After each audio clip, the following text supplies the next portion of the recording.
This to talk.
Good morning. We had a late night last night, and some of our guys haven't waked up yet. But this hearing will come to order. I welcome and thank Chairman Davis, Ranking Member Doggett, and the members of the Subcommittee on Human Resources for joining us in this joint hearing. Our nation's most vulnerable citizens are at the center of a perfect storm. Record deficits, a still struggling economy, and an unsustainable future spending path driven by the aging of Americans all threaten the essential programs those with disabilities count on. We've been warned by the Social Security trustees that the disability insurance program will soon be unable to pay full benefits beginning just 7 years from now in 2018. Those who depend on these critical benefits are counting on us to act, and we will. This committee will soon hold hearings on the many challenges facing Social Security disability.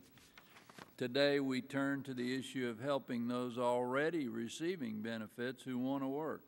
To achieve that end, Social Security administers a number of work incentive programs.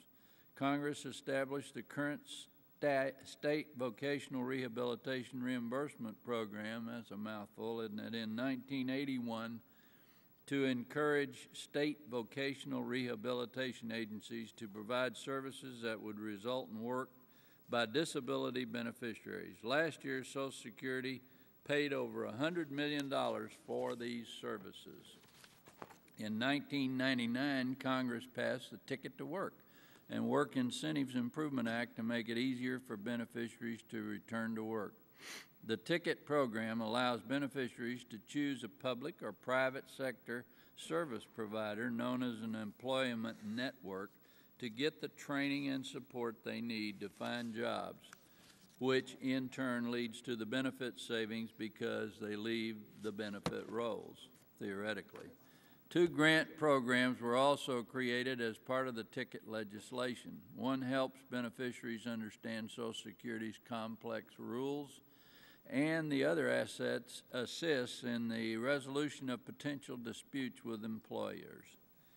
The authorization for these 2 programs expires September the 30th, though their funding continues until the next year. So where are we today? As we will soon hear, while there is some progress to report, the results are disappointing and problems remain.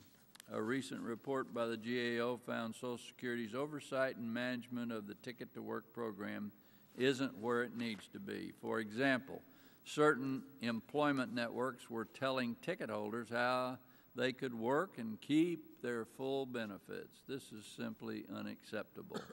Other employment networks are increasingly splitting the ticket payment with beneficiaries while providing no direct services. At the same time, I've seen for myself how beneficiaries and employers benefit when the system works. While back home this August, I visited the Walgreens Distribution Center in Waxahachie, Texas.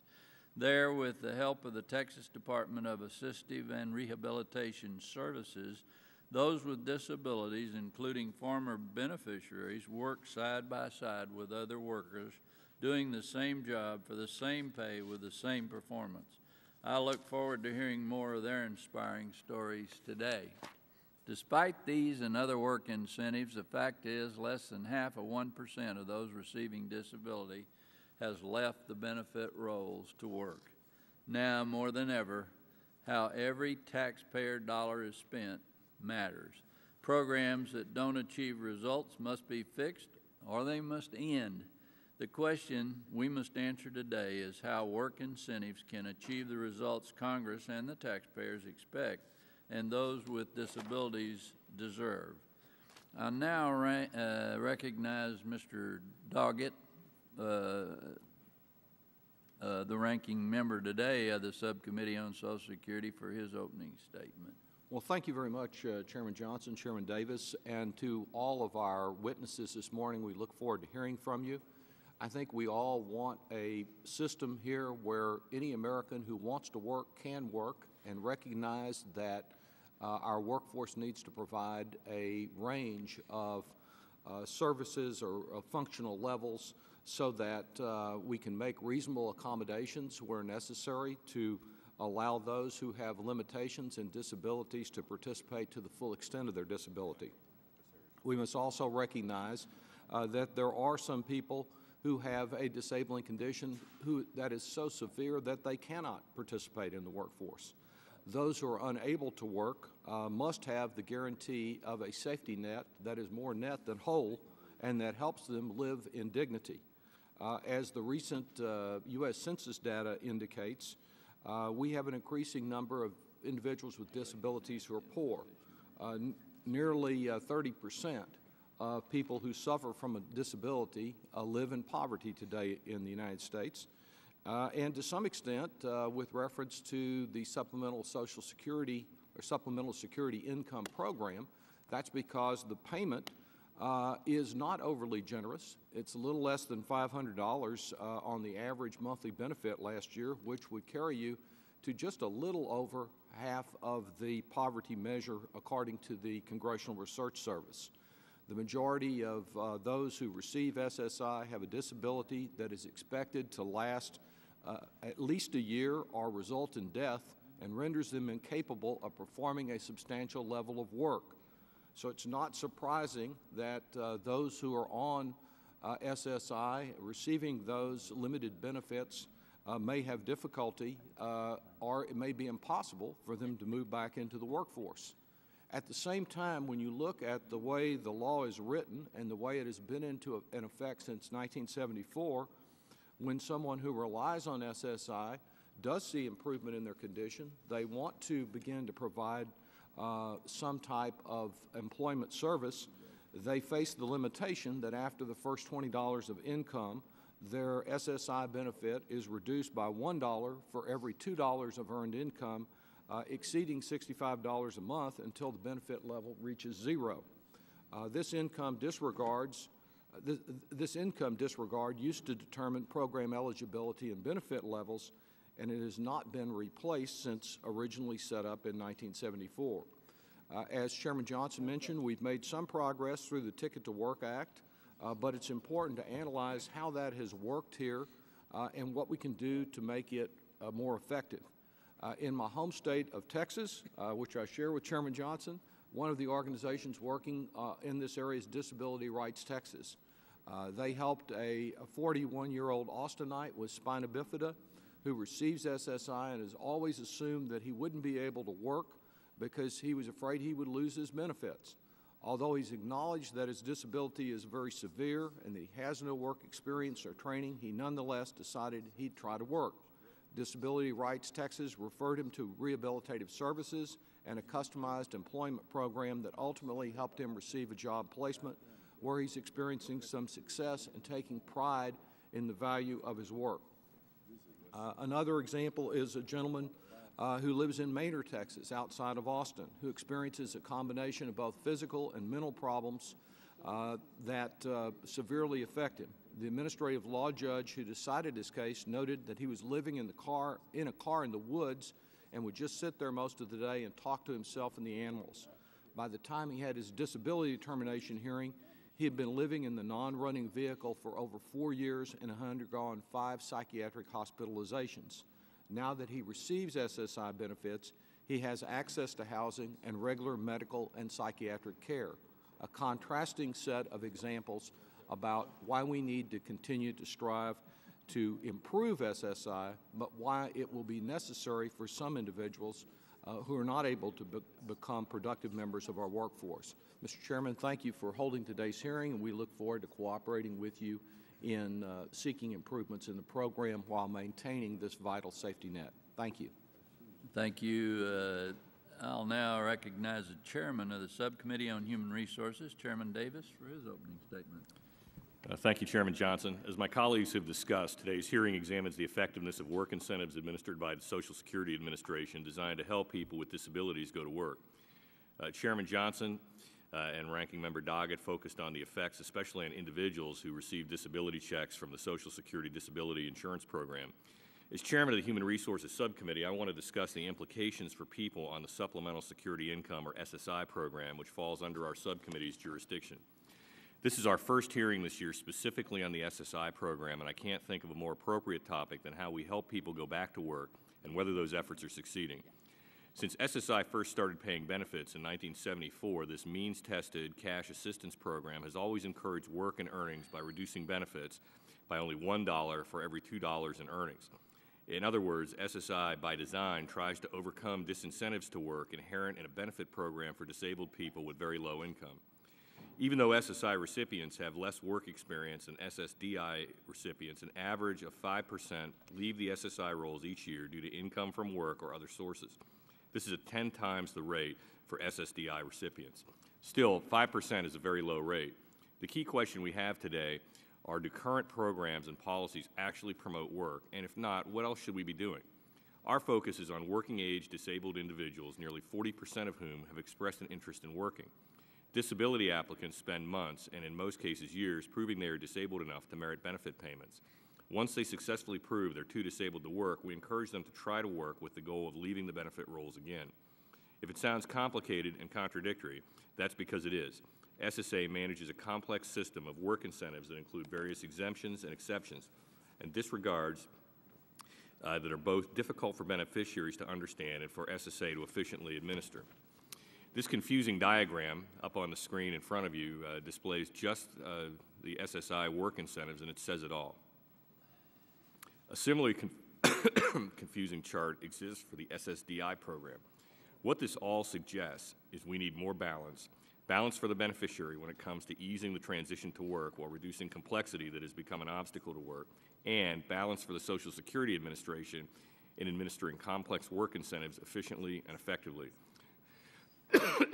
Ultimately, this involves a balance of taxpayer dollars too. What is the right balance of incentives for individuals who are unable to work due to disability and who receive cash benefits, health coverage, and support for a range of assistance and other programs? Is there more assistance that would better help them work, or would more assistance make it even harder for them to work if the benefits of not working increasingly outweigh the benefits of working? The question is, what's the right balance? This discussion is why today's hearing is so important. Encouraging work and self-sufficiency improves the well-being of individuals and families, regardless of their disability status. We need to look deeper into these programs to hold SSA, current work incentives, and ourselves accountable for achieving this goal in a fiscally responsible manner. We can't continue to just do more and spend more and hope that it helps. We need to start by reviewing whether what we're already doing is working to help beneficiaries so we can ensure taxpayer resources are properly targeted. We have an excellent panel of witnesses with us today to discuss these complicated issues and more. We look forward to all of their testimonies. With that, I yield back. Thank you. I appreciate your comments. I'll now recognize the ranking member on the Subcommittee on Social Security, Mr. Becerra, for his comments. Thank you, Mr. Chairman, to both chairmen for holding this hearing today. We are examining today some of the tools SSA has to assist disabled Americans who receive benefits but want to try to return to work. I hope this will be the starting point for moving legislation to continue the Social Security services that have allowed disabled Americans to live and work with dignity. Let's put things in perspective. Social Security's disability programs, the Social Security Disability Insurance DI program, and the Supplemental Security Income Program, SSI, are designed for people with severe work disabilities. In order to qualify, Americans must suffer from a medical condition so severe that, according to medical and vocational experts, it essentially prevents them from doing any work at all. Most Americans receiving DI or SSI benefits are quite sick. About 1 out of every 5 men awarded DI benefits dies within 5 years of starting benefits, and about 1 in every 10 Americans awarded DI benefits suffers from cancer. Yet, only the very sickest cancer patients qualify for benefits. In 2010, 1.6 million Americans were diagnosed with cancer, but fewer than 10% of them were awarded DI benefits because they had cancer. New beneficiaries are also likely to be older. Almost 6 of every 10 Americans who are awarded benefits are 50 years or older. Nevertheless, a small number of severely disabled Americans courageously manage to work despite very serious challenges, and many others want to try. We should encourage work whenever possible, such as by providing support to workers and employers, without punishing those who are truly unable to work. This year's budget cuts imposed on the Social Security Administration, nearly $1 billion below what Social Security needs to do its job, will make it difficult for SSA to support Americans with disabilities who are trying to return to work. Americans who are attempting to work often need specialized help that SSA can't provide. Congress has authorized some small grants, but paid out of SSA's regular operating budget to help these Americans secure the specialized support they need. We should do all we can to ensure that these services continue their successful record of helping disabled Americans return to work. Counselors funded through the Work Incentive Planning and Assistance Program, or WIPA, help Americans understand and properly use the incentives offered by SSA that encourage the transition back to work. The Protection and Advocacy for Beneficiaries of Social Security Program, or PABS, supports the efforts of disabled Americans to stay on the job, for example, by helping them obtain necessary accommodations like assistive technology or adjusted work hours.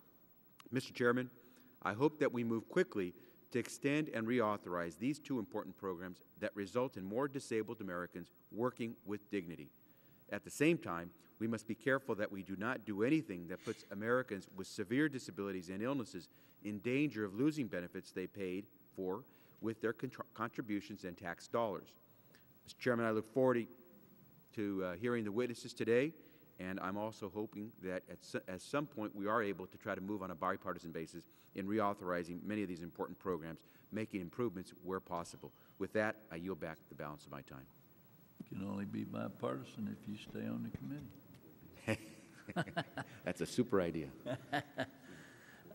Before we move on, I want to remind witnesses to please limit their oral statement to 5 minutes if possible. However, without objection, all the written testimony will be made part of the hearing record. We have one panel today, and our witnesses, hello, who are seated at the table are from the Social Security Administration, Robert R. Williams, Associate Commissioner, Office of Employment Support Programs, who is accompanied by Robert R. Weathers, II, Deputy Associate Commissioner, Office of Program Development and Research. Dan Bertoni, Director of Education, Workforce, and Income Security Issues, U.S. Government Accountability Office. Deb Russell, Manager, Outreach and Employee Services, Walgreen Company, Deerfield, Illinois. James Hanafi, Assistant Commissioner, Texas Department of Assistive and Rehabilitative Services, Austin, Texas, on behalf of the Council of State Administrators of Vocational Rehabilitation. Cheryl Bates Harris, Senior Disability Advocacy Specialist, National Disability Rights Network, on behalf of the Consortium for Citizens with Disabilities Employment and Training Task Force. John Craigle, Professor, Special Education and Disability Policy, Virginia Commonwealth University, Richmond, Virginia. Mr. Williams, I understand you will be making a statement on behalf of the Social Security Administration, and Mr. Weathers is accompanying you to answer questions. I welcome you all and thank you for being here. You may proceed. Mr. Williams, you're recognized.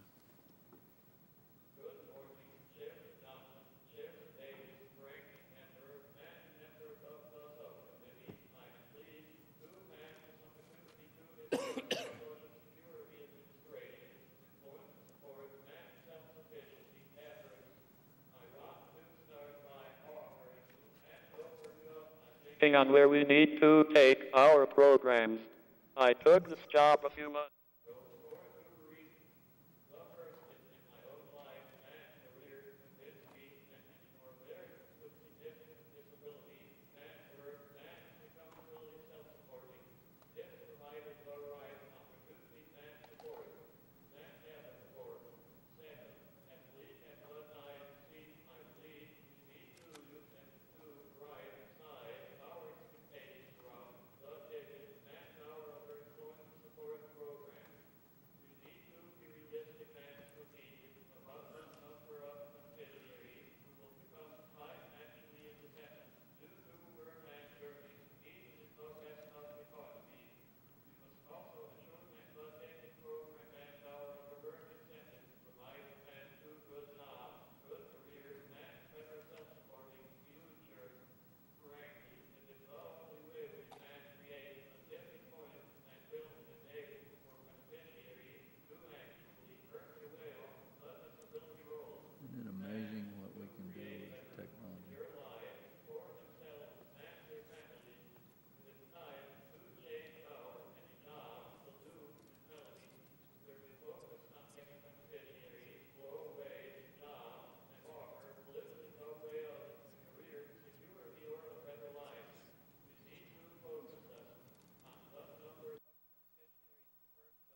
And most importantly, the outcomes we successfully support those beneficiaries to both achieve and sustain over time.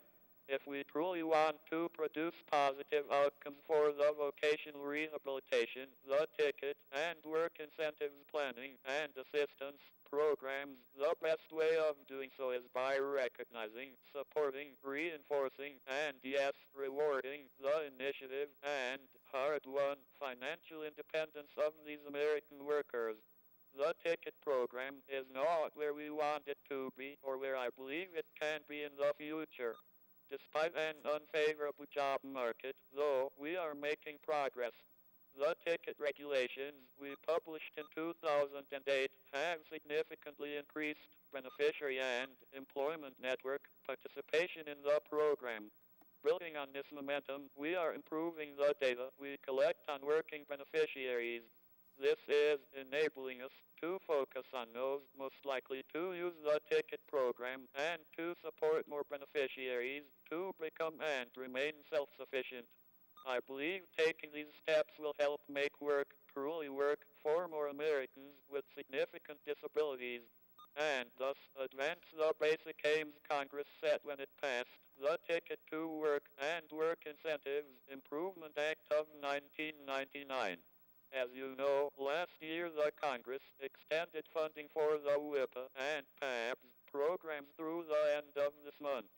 Unless both programs are reauthorized, the money for the WIPA and PABS programs will effectively run out on June 30th, 2012 and September 29, 2012, respectively. Disseminating accurate information to beneficiaries with disabilities about work incentive programs in support of their efforts to work and become self-supporting is critical. And we will work with Congress to improve the effectiveness of the program. We are aware of a few concerns regarding the current structure of WIPA grants. Findings from the most recent evaluation of WIPA will be available shortly, and we look forward to reviewing these new findings and working with Congress to ensure the best approach going forward. The Ticket Act also granted Social Security authority to conduct demonstration projects to test how certain changes in the program would affect beneficiary work. However, we have several projects initiated prior to that date now.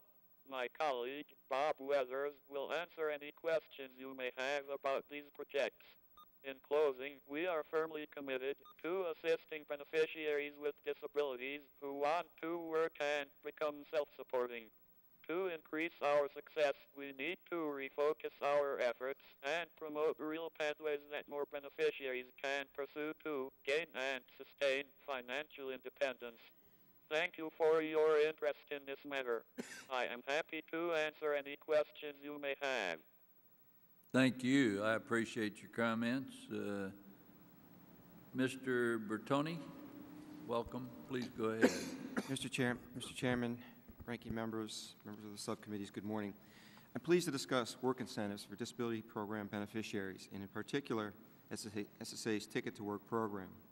The Ticket program has been underway for more than a decade and utilizes approved providers to assist beneficiaries, known as ticket holders, in obtaining employment and ultimately reducing their dependence on benefits. Our prior work and the work of others has questioned the viability of the program due to low participation and costs that have not been offset by beneficiaries returning to work. In an effort to attract more ticket holders and employment network providers, SSA revised its regulations in 2008 to include additional incentives for both groups. My testimony this morning summarizes our May 2011 report and discusses trends in ticket holder and employment network participation over time, services provided by the various employment networks, and SSA's management and oversight of the ticket program. In summary, we found that beneficiaries assigning their tickets to employment networks providers have more than doubled since 2008 to about 49,000. However, that number is relatively small compared to 12 million eligible beneficiaries. And despite increased enrollments, the extent to which beneficiaries are returning to work and leaving the rolls is unknown because SSA is not yet evaluated program outcomes as required by law. Because such an evaluation is key to assessing the program's effectiveness and long-term viability, We have recommended that SSA prioritize and carry through with its plans to study ticket holder exits from the disability rolls. Since 2008, employment network participation has also increased to about 1,600 providers. However, the bulk of activity, and more than 70% of the $13 million SSA paid out last year, went to only 20 providers, and just 3 received nearly a third of all payments. Our analysis showed that employment networks offer a range of services, including assistance with job search, retention, and transportation. However, since 2008, an increasing number of providers are specifically targeting beneficiaries who are already working or don't need help finding work, and the largest are simply passing a portion of the ticket payment back to the ticket holder, taking a substantial percentage for themselves, and providing no direct services. Such transactions essentially result in a benefit subsidy to the ticket holder and fairly easy money for providers. We've recommended that SSA compile data and assess trends in employment network service provision to determine whether they are consistent with the program's goal of helping individuals find and retain sustainable employment and reduce dependence on benefits. And finally, we found that SSA lacks management tools for evaluating providers and beneficiaries to ensure program integrity and effectiveness. For example, SSA had not developed clear guidance and performance measures for providers, which can lead to confusion about program goals and cause them to send mixed messages to beneficiaries about expected outcomes. In fact, despite the program's stated purpose to reduce benefit dependence, our investigator, posing as a brother of a fictitious ticket holder, documented multiple providers promoting indefinite part-time work and keeping ticket holders below certain income thresholds so as not to jeopardize their disability benefits. Similar information was conveyed on other providers' websites and recorded phone messages. We also found weaknesses in SSA's oversight of ticket holders' timely progress toward employment due to the agency's suspension of required progress reviews between 2005 and November 2010. As a result, thousands of ticket holders have been exempt, per program rules, from undergoing medical continuing disability reviews or CDRs for many years, regardless of whether they are actually moving towards self-sustaining employment, potentially resulting in improper payments to individuals who are no longer medically eligible. We have recommended that SSA develop program performance measures consistent with the ticket law and a strategy for completing the backlog of required progress reviews, which SSA estimates to be between 13,000 and 22,000 cases per month over the next year. Moreover, we have recommended that SSA independently verify the information reported by beneficiaries to more accurately assess timely progress towards sustained employment. Mr. Chairman, members of the subcommittees, this concludes my statement. I'm happy to answer any questions that you may have. Thank you. Thank you, sir. Ms. Russell, welcome. It's good to see you again. Please proceed. Thank you. Chairman Johnston and Davis, Ranking Members Becerra and Doggett. Turn your microphone on, please. I guess I just need to get closer. That's all right. No, it'll pick it up. All right. Thank you for the opportunity to testify today on behalf of our company. My name is Deb Russell, and I am the corporate manager at Walgreens. In this role, I'm responsible for our efforts to include people with disabilities in our 20 distribution centers that serve our 7,700 stores in all 50 states, the District of Columbia, and Puerto Rico. Overall, this division employs nearly 10,000 full-time employees.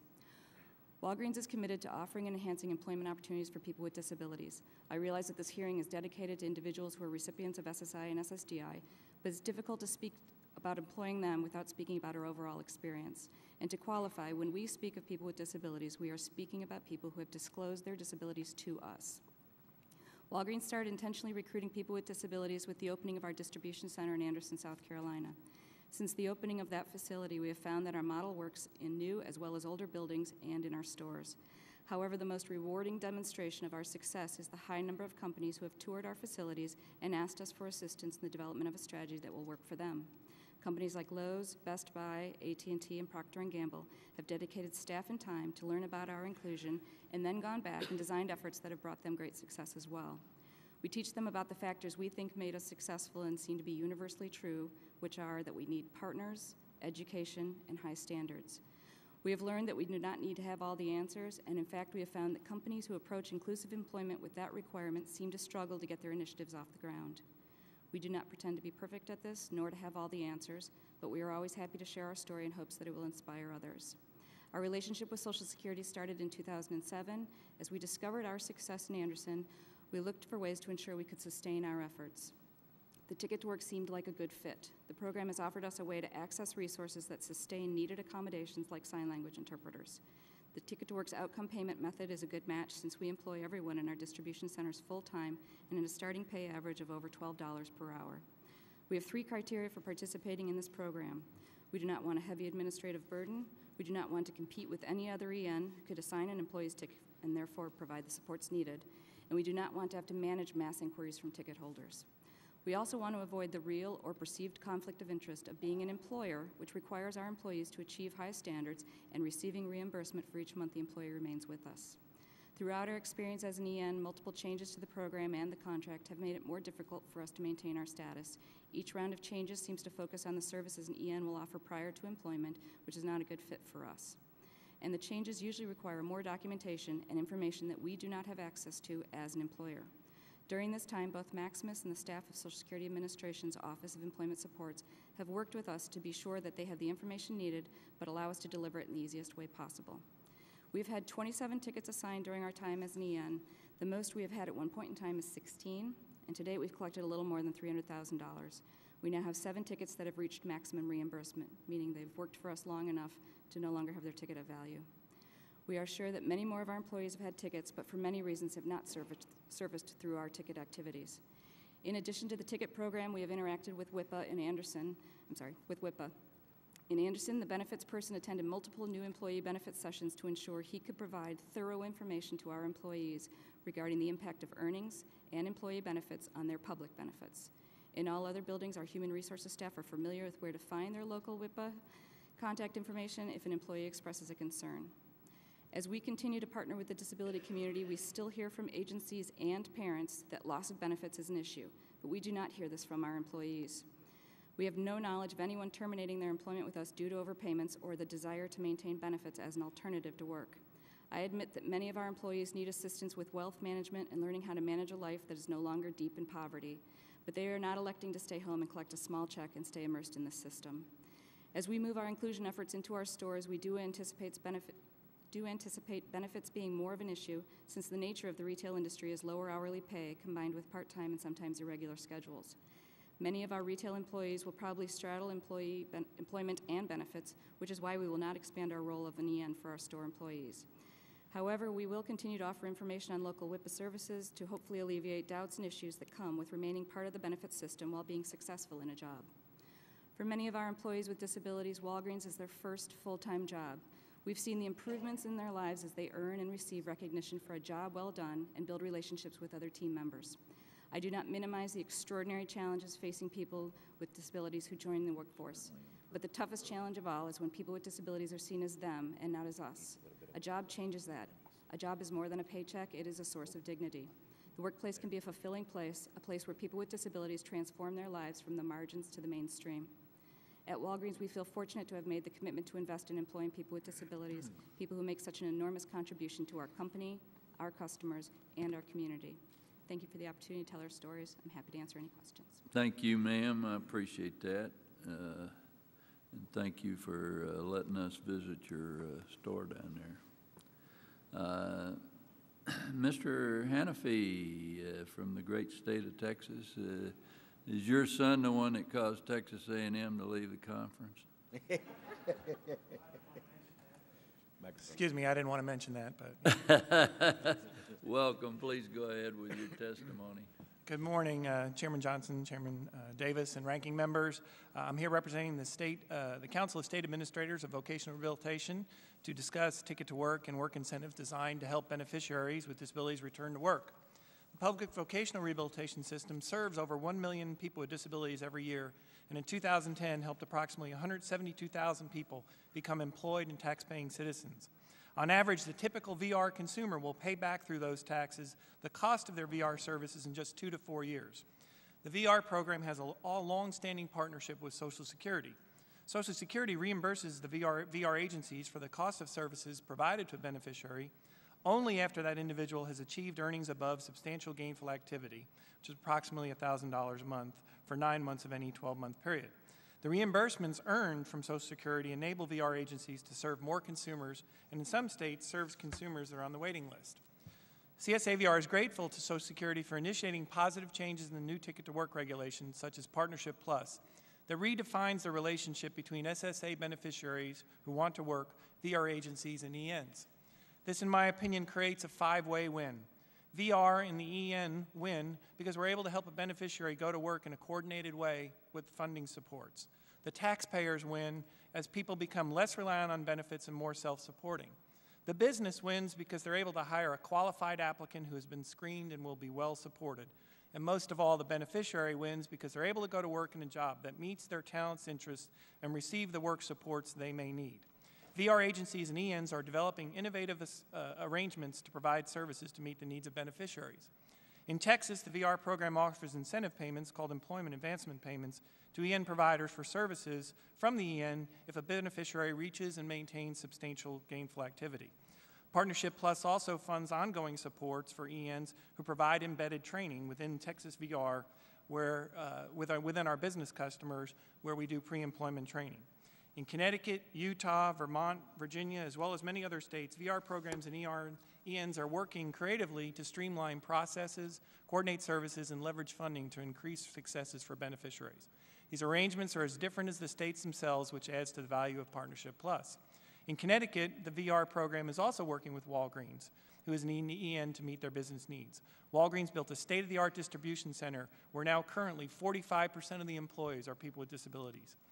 In addition to highlighting the Partnership Plus successes, these examples also illustrate the success the VR program has had in developing a dual customer approach, whereby VR works with both the person with a disability and the business as customers. The VR National Employment Team consists of VR agencies that have developed a network of business partners committed to hiring qualified applicants who have disabilities, resulting in more full-time jobs with benefits and career opportunities for SSA beneficiaries. An example of this is the partnership with Walgreens in Texas, where 1/3 of the people hired at the distribution center in full-time jobs with benefits are SSA beneficiaries. We'd also like to offer some suggestions for program improvements. People who come on the disability rolls earlier stay longer, cost more, and lose out on work opportunities. Social Security might explore an option of paying more for outcome payments or offering bonus payments for serving younger beneficiaries. Also, while not inherently part of the ticket, we urge the committee and SSA to aggressively explore an early intervention model for applicants for SSI and SSDI benefits. CSA VR has developed a risk-free early intervention proposal that might help applicants try work first. This is attached to our written testimony.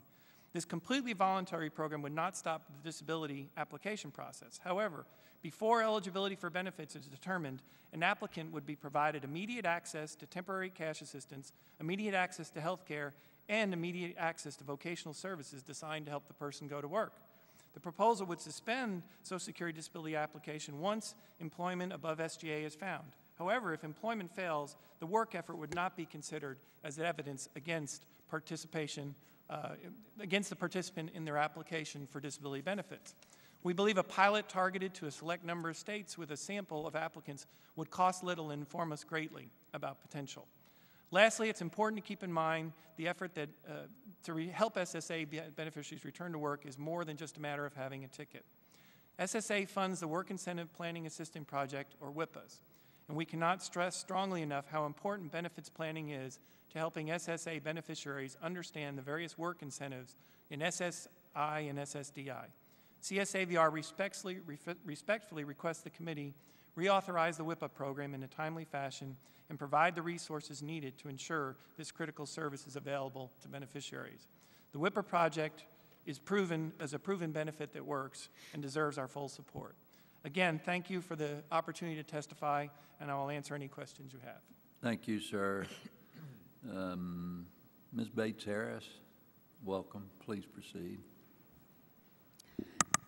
Good morning. Thank you, Chairman Johnson and Chairman Davis and other distinguished members of the committee for this opportunity to testify today regarding work incentives in the Social Security disability programs. As indicated, I am representing the CCD, Consortium for Citizens with Disabilities Employment and Training Task Force. The CCD Employment and Training Task Force believes that meaningful employment represents one of the best opportunities for people with disabilities as they work towards becoming a productive and fully included member of society.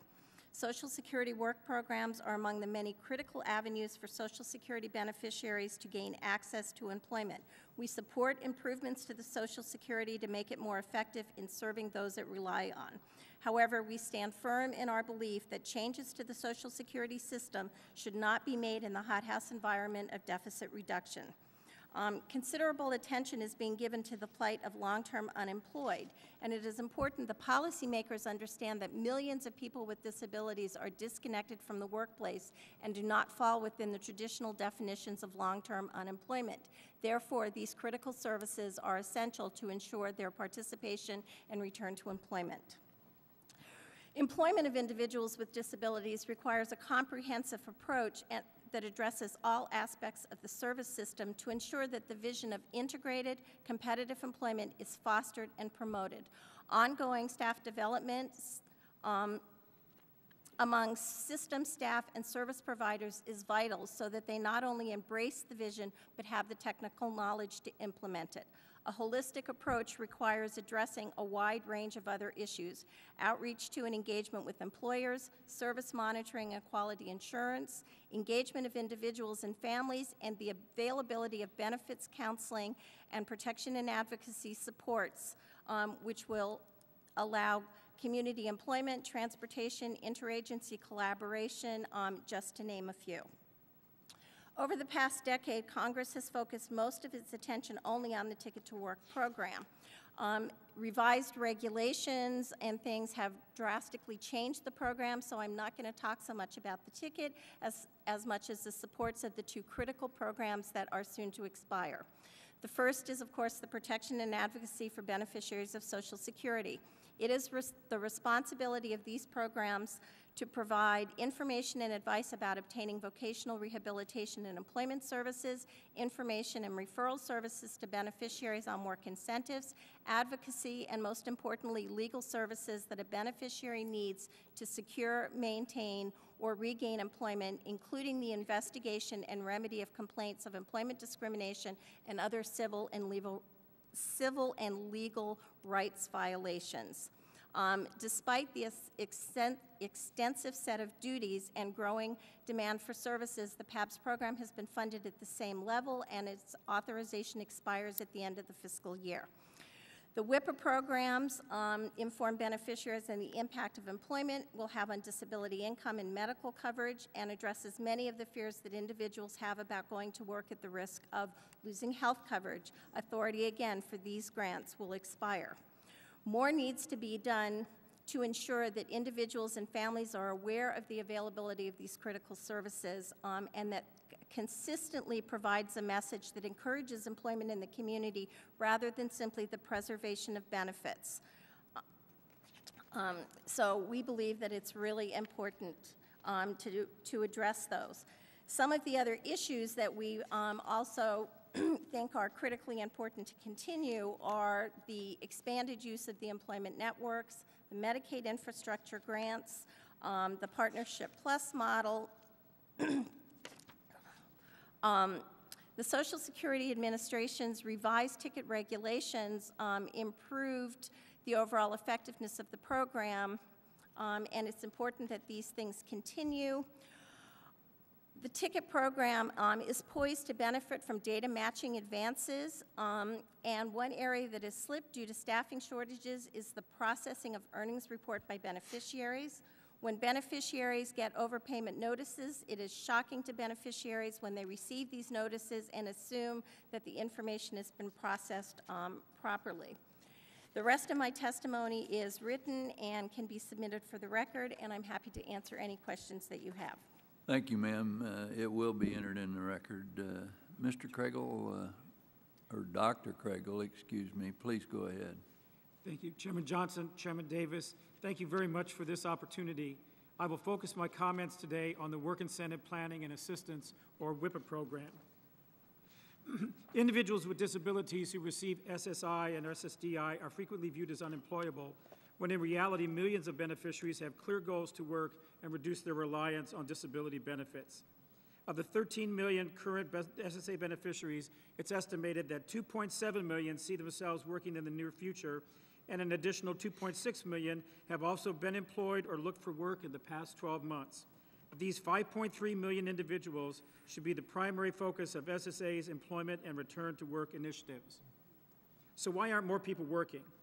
First, disincentives in our SSA program rules often penalize beneficiaries who attempt to work. Most depend on their SSA benefits to meet their basic needs and would tremendously benefit from working. Unfortunately, beneficiaries are repeatedly told that employment will quickly lead to loss of their benefits. This is absolutely not the case, yet fear of losing benefits leads them to unnecessarily choose not to work or to needlessly restrict their work hours and earnings. Second, while many beneficiaries would willingly forego their cash benefits for the possibility of increasing their income through employment, they still fear potential loss of their corresponding Medicaid or Medicare coverage. Many beneficiaries possess serious chronic health conditions that would make the loss of health care coverage catastrophic to them personally. Third, beneficiaries fear potential overpayments or sudden benefit termination. Local Social Security offices facing enormous pressures while attempting to respond to the large increases in program applications simply lack the personnel and time necessary to accurately administer the work incentives provisions of their very own rules. The result is an abundance of disruptive overpayments and a sudden loss of benefits that often lead beneficiaries to abandon their hopes for long-term employment. To address these problems, SSA has established the Work Incentive Planning and Assistance, or WIPA program. The WIPA program is an employment service support that is designed to enable SSA beneficiaries to pursue their goals of personal employment and economic self-sufficiency. WIPA services refer to efforts by a rigorously trained community work incentive counselor to to provide accurate and complete information to SSA beneficiaries to enable them to obtain employment, return to work, and reduce dependence on SSI and SSDI. Currently, the WIPA initiative is comprised of 102 projects providing services to SSA beneficiaries in all 50 states and territories. Collectively, the projects employ 500 rigorously trained community work incentive coordinators, many of whom are themselves individuals with disabilities. Since its inception in 2000, WIPA programs have provided work incentive counseling services to over 450 SSI, concurrent, and SSDI beneficiaries, including 60,000 persons served over the past year. So what do? In Dallas, a 40-year-old gentleman named Danny secured a heart transplant after a 6-year battle with heart disease. He thought he could never work again without losing his $1,800 per month SSDI check. After working with the WIPA project for 3 months, he's working 15 hours per week and earning over $1,500 a month for a heavy equipment sales company. In November, his $1,800 check will go to zero, saving SSA $20,000 per year for hopefully many years to come. Jay in Louisville is a young man with developmental disabilities who receives SSI and has a Medicaid waiver for personal and employment supports. His father contacted a CWIC when Jay began working with a new supported employment provider. The family has received work incentive counseling and information that have allowed them to feel comfortable in letting Jay go to work for the University of Louisville in a job that provides him earnings at a level over $1,000 per month. Each month he works results in a savings of $400 to SSA. Given his age, these savings will compound over the next several decades. If his earnings increase, the savings to SSA will increase as well. In Los Angeles, Michael received a termination letter on his benefits. The letter also stated that he had an overpayment of $79,000, money he was required to pay back to the Social Security Administration. The CWIC assigned to this beneficiary thoroughly reviewed his case and discovered the client was completely incorrectly terminated. Due to the CWIC's diligence, attention to detail, and excellent rapport with SSA claims representatives and community partners, both issues were resolved. The beneficiary received re-entitlement to his SSDI check, and the alleged $79,000 overpayment was cleared. Services provided by WIPA projects lead to increased employment, improved earnings, and reduced dependence on disability benefits.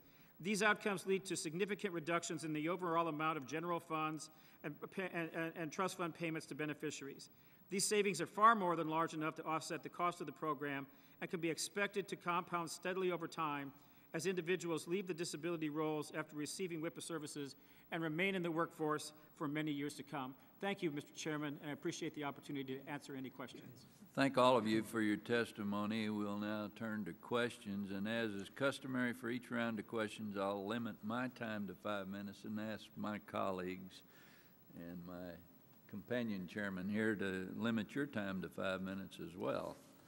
Mr. Bertoni, GAO found employment networks paid by Social Security who were essentially coaching ticket holders to work part-time so they wouldn't lose their benefits, even though the goal of Ticket to Work is to get individuals back to work and off disability.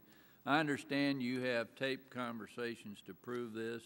I would appreciate it if you'd play a couple of these conversations for us and then tell me, one, how widespread it is, two, what Social Security has done to address it, and three, what this says about Social Security's ability to manage this or other work incentive programs. Sure. Let me quickly preface this by saying that in interviewing the employment networks, 15 of 25 of them told us that SSA had not articulated any specific outcomes for them. So in an environment, nor had they provided performance goals. So in an environment like that, you really run the risk of, number one, confusion in terms of how you explain the rules, lack of consistency across the various providers in terms of how those rules are applied. And lastly, it's an opportunity for potential abuse. So any one of those things could be coming into play with these recordings. It just shows that when you have that type of environment, that these types of things can happen. So if you want to roll those tapes, that'd be great.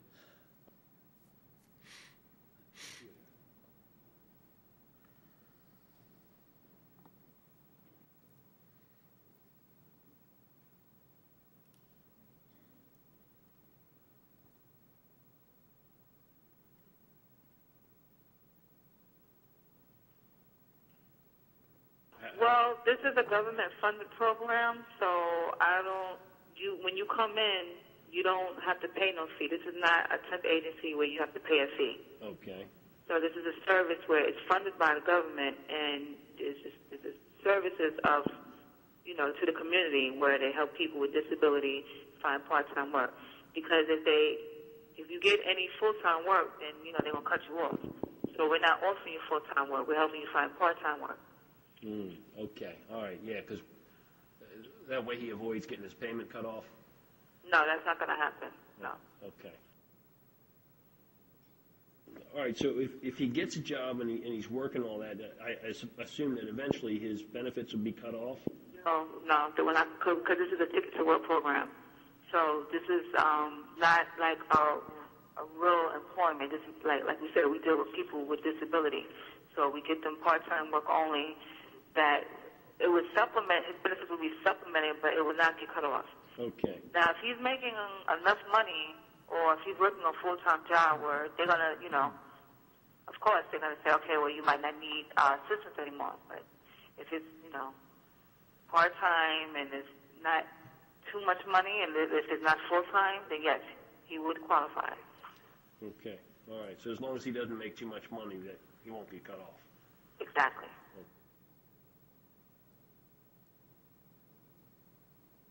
What's important for your brother to know is that right now, as of 2010, he can go out, work any job that he wants, so long as he stays under the $1,000 a month. He gets his cake and eat it too. He gets his wages and he gets his full SSDI benefit and the medical and everything that goes along with it. And that can go from today until your brother retires or whatever. You know what I mean? Mm-hmm. Nothing's going to be affected. Okay. And that's what most people come to me for. They come to me and say, you know what, I don't want to lose my cash benefit. How do I do that? And that's exactly how you do it.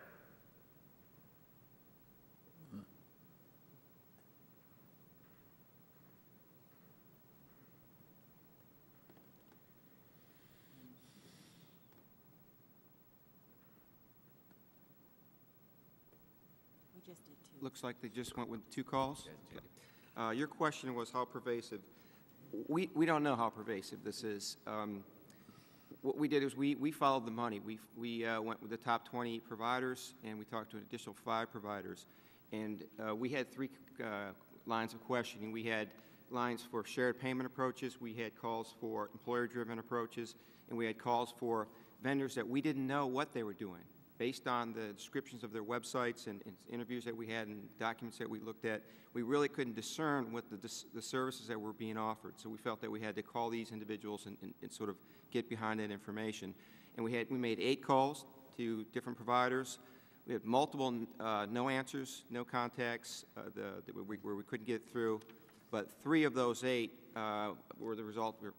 resulted in these conversations where it appeared that there was some real coaching going on. And SSA doesn't have a good sense of this either. We do know there are other websites and other providers that are promoting this type of activity, but we don't have a good sense of the universe or what's going on amongst the 1,600 providers. But SSA could do that. They could get behind that. You asked the actions they can take and are taking.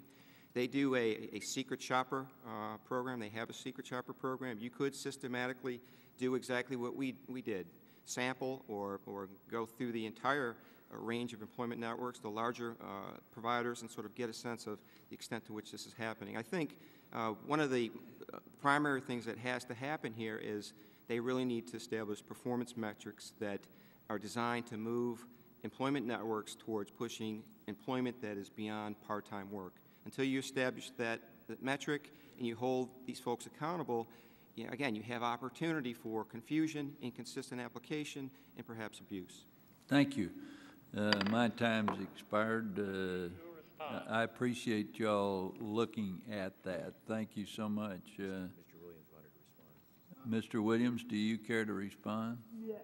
I'll let him do that. Go ahead. We have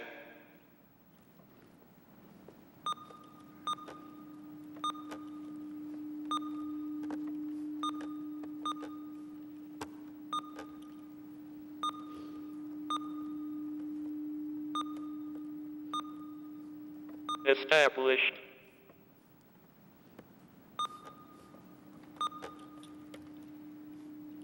clear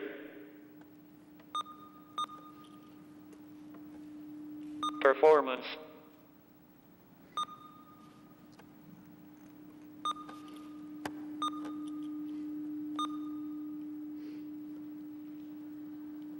standards and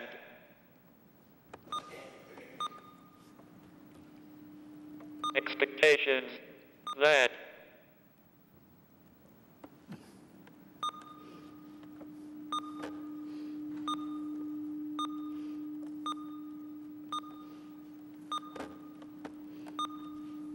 coaching people to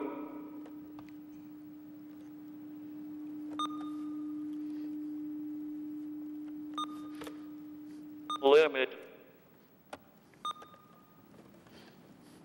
their earnings is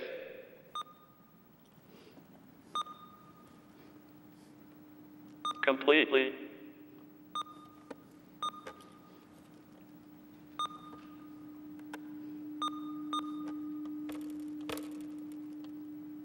unacceptable and we are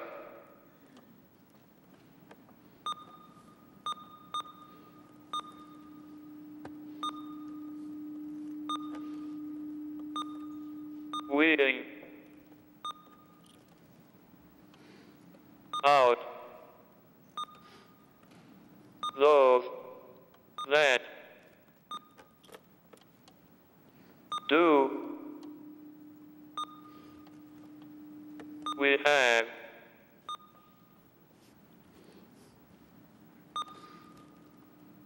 instituted a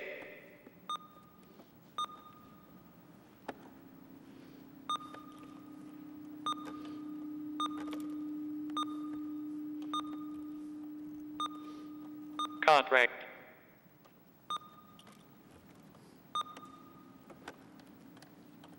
processes that will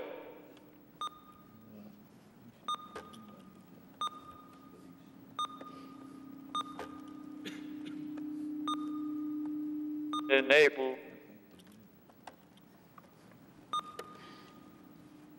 us to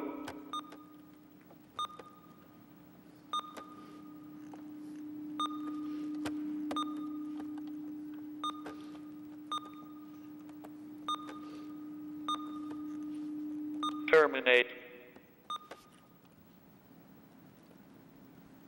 bad,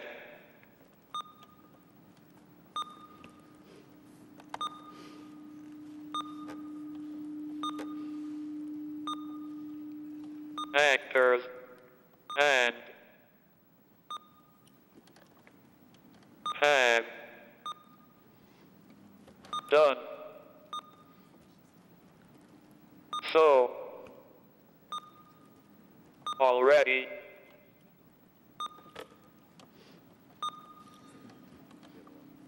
Additionally,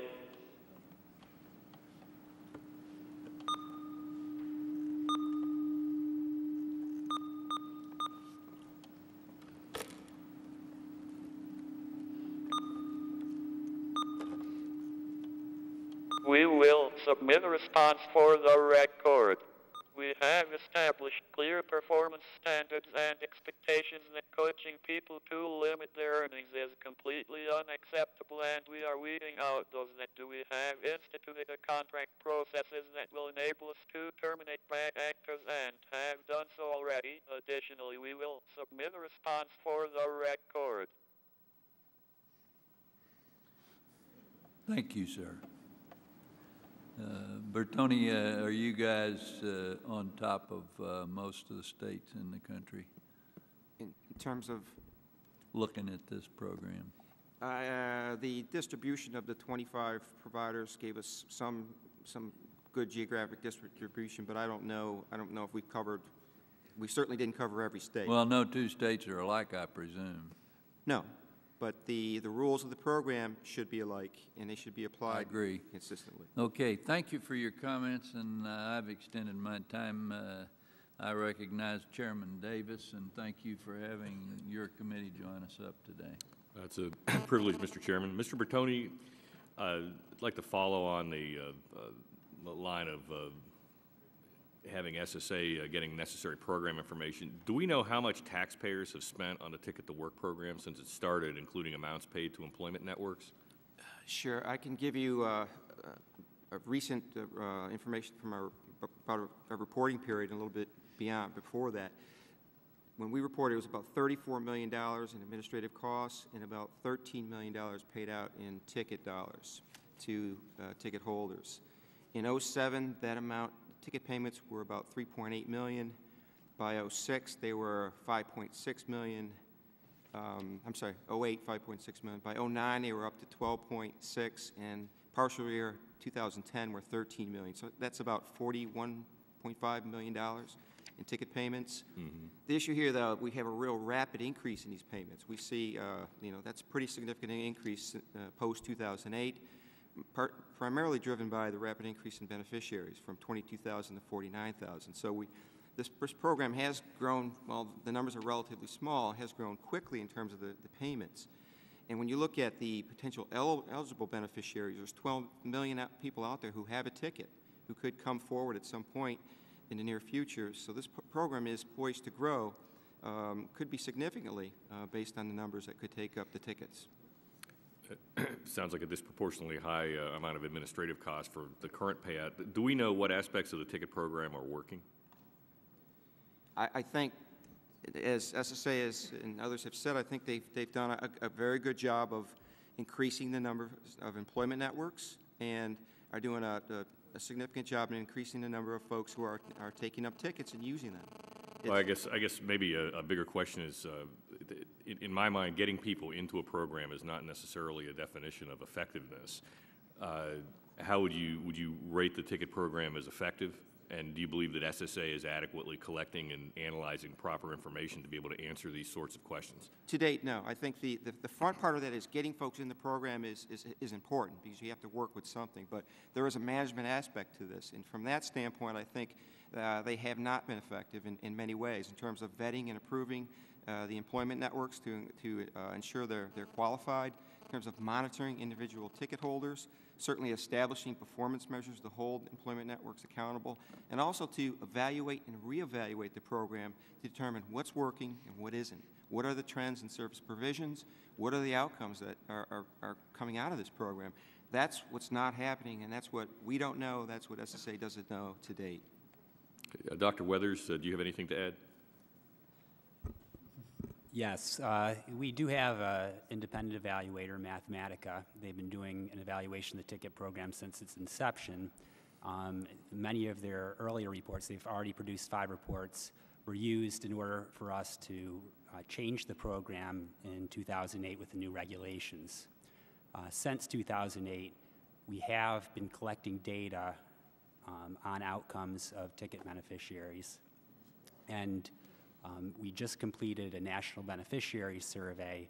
Mathematica is conducting analysis of that national beneficiary survey, so we will be able to measure outcomes of ticket beneficiaries since the new regulations went into place in 2008. But it does take time for a new program and new rules to be communicated to the public and to beneficiaries. And we needed to wait a period of time before we could effectively evaluate how the new rules were working.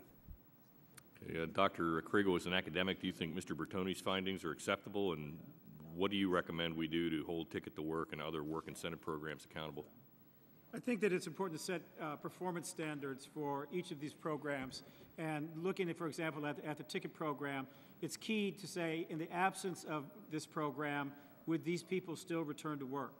And if you look at the examples that have been cited, that effectively say that individuals are depositing their ticket with an EN, they are working, but the EN is not providing them any service, then it's very reasonable to say, in the absence of this program, wouldn't this person have gone to work anyway? So the notion is, if the program is not there, would these individuals return to work? Would it result in savings to the government, savings to SSA? And that's the question that needs to be addressed going forward. I'll just leave you with a thought, and perhaps those of you on the panel that feel so moved, but specifically from Dr. Weathers and Mr. Bertoni, I would appreciate just a response in writing for the sake of time.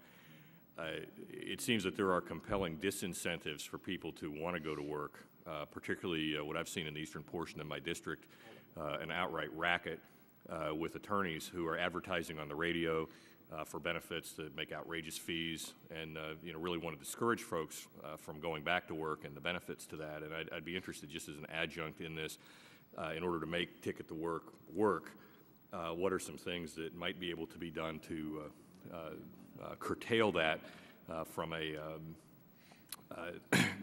appropriate perspective, wanting to help people, but at the same time avoiding folks profiteering off the backs of these folks in need. With that, thank the chairman for his additional indulgence and yield back.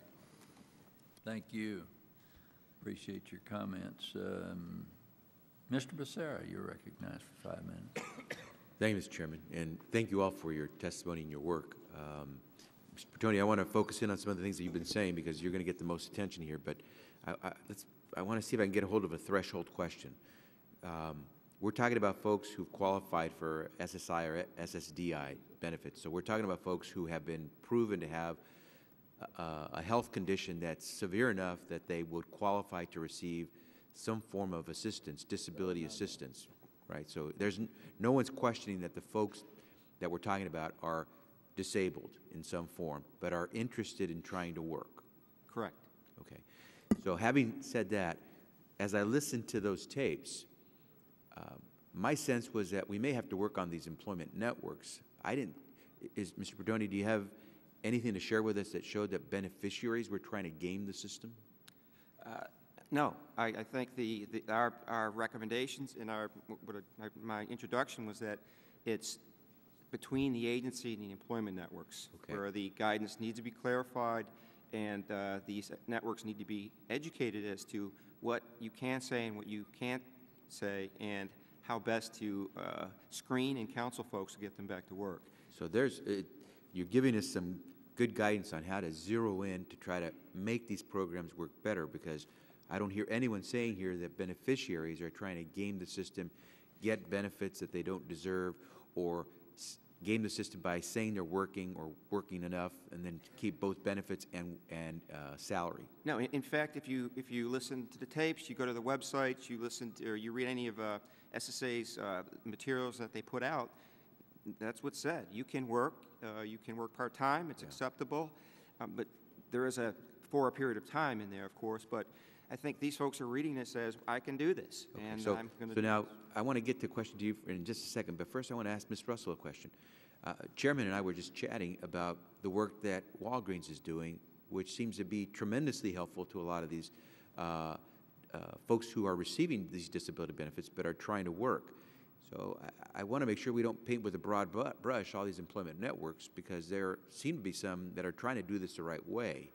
And I would hate for folks who are trying to really connect someone who's receiving these disability benefits with a job, all of a sudden to feel like, gosh, I'm getting bashed over the head for trying to do this, and I'm also investing some pretty significant resources to make it work. Now, have you found a particular formula that helps you succeed so that you don't find that your folks are on the other end of the phone doing something like this? Yeah, I think that our formula for success overall mirrors our formula for success with the ticket program, and that is that education is key. Our individuals, our staff people who are involved in the ticket program are well educated on what parameters within our role as an employer and our role as an employment network they need to operate within. They're provided a lot of information about what they can and can't say, what they can and can't do. We maintain a lot of the control at corporate, which prevents us from having to worry about things happening out in the field that would be inappropriate. Can I stop you for a second? Yep. To Mr. Williams and Dr. Weathers, it seems like I know you have some budgetary issues, staffing issues, but I suspect that there's some employment networks that are out there that produce well, and most folks would say are doing the right thing. I'm not sure if it's a matter of getting the best practices from some of these folks or somehow doing things, because I know you're shy of money. But I think there's got to be a way, short of making very expensive investments, to try to make this program work. I think what Mr. Bertoni pointed out through these taped phone conversations is that either the employment network folks are trying to help these folks maintain as much of an income as possible, or they're trying to avoid having to bring them on full time. Either way, I think we need to figure that out. But Mr. Bertoni, let me ask you this. SSA just took a massive hit in its budget. It is receiving $1 billion less than it said it needed just to try to keep pace with an already growing caseload. What you're suggesting that they do in this program integrity isn't cheap, and it's not free. They would have to hire more folks or put more investments up front with people who are already steeped with work in order to try to up front catch some of this gaming activity. Is that correct? There's no question with more resources you can do more. I guess the position we have is this program's been around since 1999. It's been growing, expanding. There were some new initiatives in play. And there's some blame to be laid at the agency's management doorstep in terms of what could and it could have been done in prior years. And luckily, we're here at a time when the program is not huge. 5 years from now, we could have a bigger problem on our hands.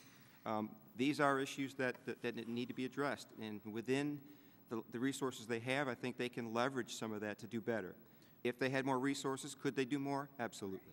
Thank you for that, and I just hope that what SSA does is take some of this information, perhaps talks to some of those who have shown some good practices, and try to quickly take advantage of those best practices so that we can move the program forward, make it work better, because I think what we're showing is that there are a lot of Americans who are receiving disability benefits who would love nothing more than to be able to go to work as much as possible. So thank you all for your testimony. Thank you, Mr. Becerra.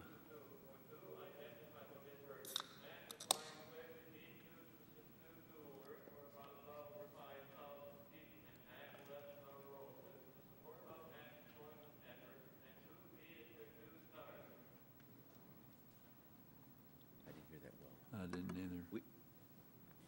Can you repeat it one more time? Can you rerun that again? Hold on one second.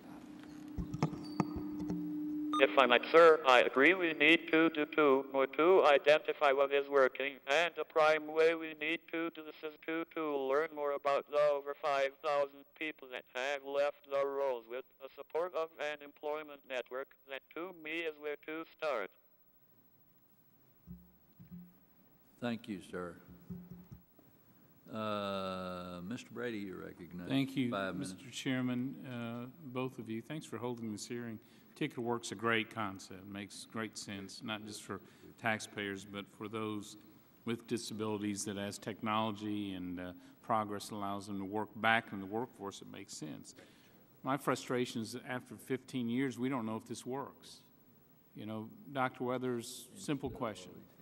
Decade and a half, what percentage of those using Ticket to Work have now gone on to full-time sustained employment? What percentage? A very small percentage. We are currently conducting an evaluation of the percentage of people who have returned to sustained full-time employment since the new regulations were in place in 2008.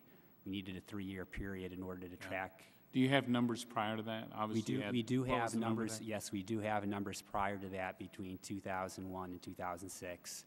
And the numbers were very, very small, and that's what was part of the impetus behind changing the regulations in 2008. What was that percentage? I'm not trying to pin you down. I'm trying to get a view of what we can do to make this really work. Sure, and I can provide that number for the record for you. Bigger than a bread box? 5%? 10%? No, it was. I would say around 5 to 10% is the ballpark, but I can provide you with a more precise number before that. What do you expect the new numbers to be? I would hope that we could get it up much higher than that. What do you think it ought to be? I would hope that we could make it work for everybody that's using a ticket, but I think if we could get 50%, that would be a pretty good number. My frustration, this is a great concept. This ought to be working. After 15 years, it isn't. So my frustration is, you know, Mr. Williams talked sincerely about having performance standards clearly lined out. Mr. Bertoni said 15 out of 20 of the employment networks say they don't have it. Clearly, there's gaming of this system.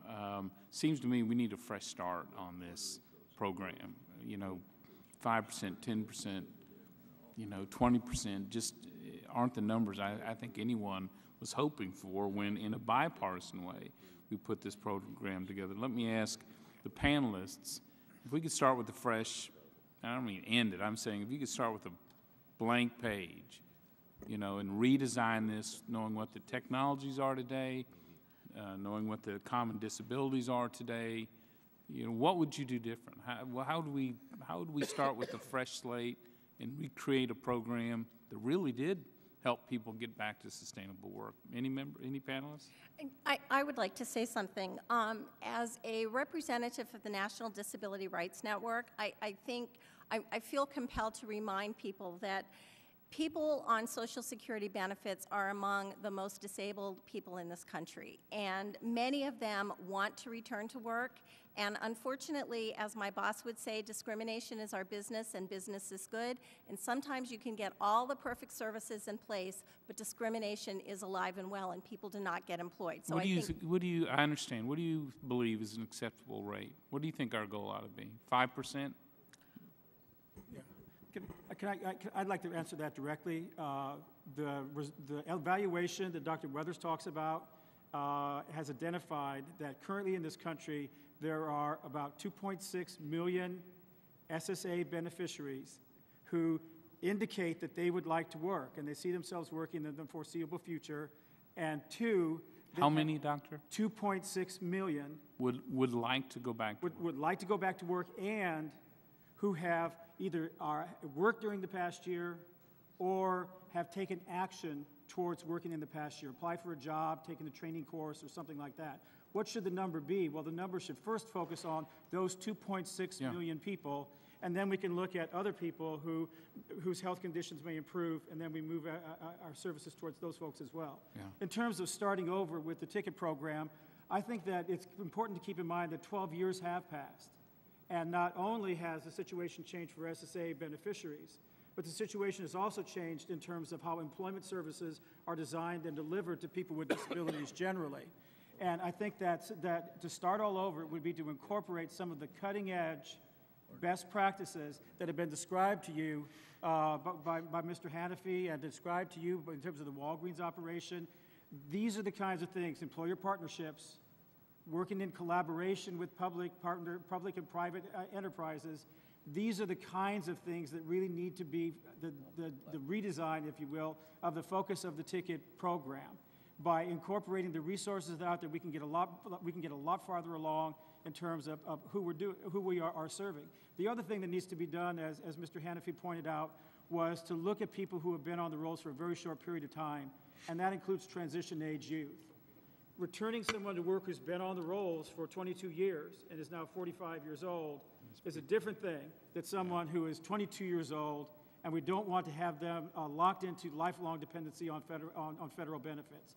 So targeting the ticket program to transition-age youth and involving public-private partnerships with business, I think, are the major areas that we can explore in terms of redesigning for more effective services. Good. Well, thank you. Again, this is such an important program for those who want to get back to work. There's got to be a smarter, better way to do this.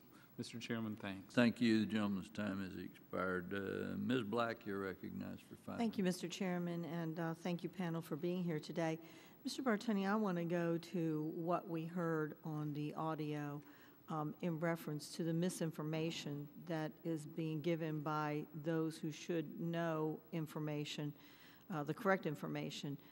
Is it your opinion that we are just not training those who are working in the offices, that they don't know the information, or how do we get such misinformation being given out?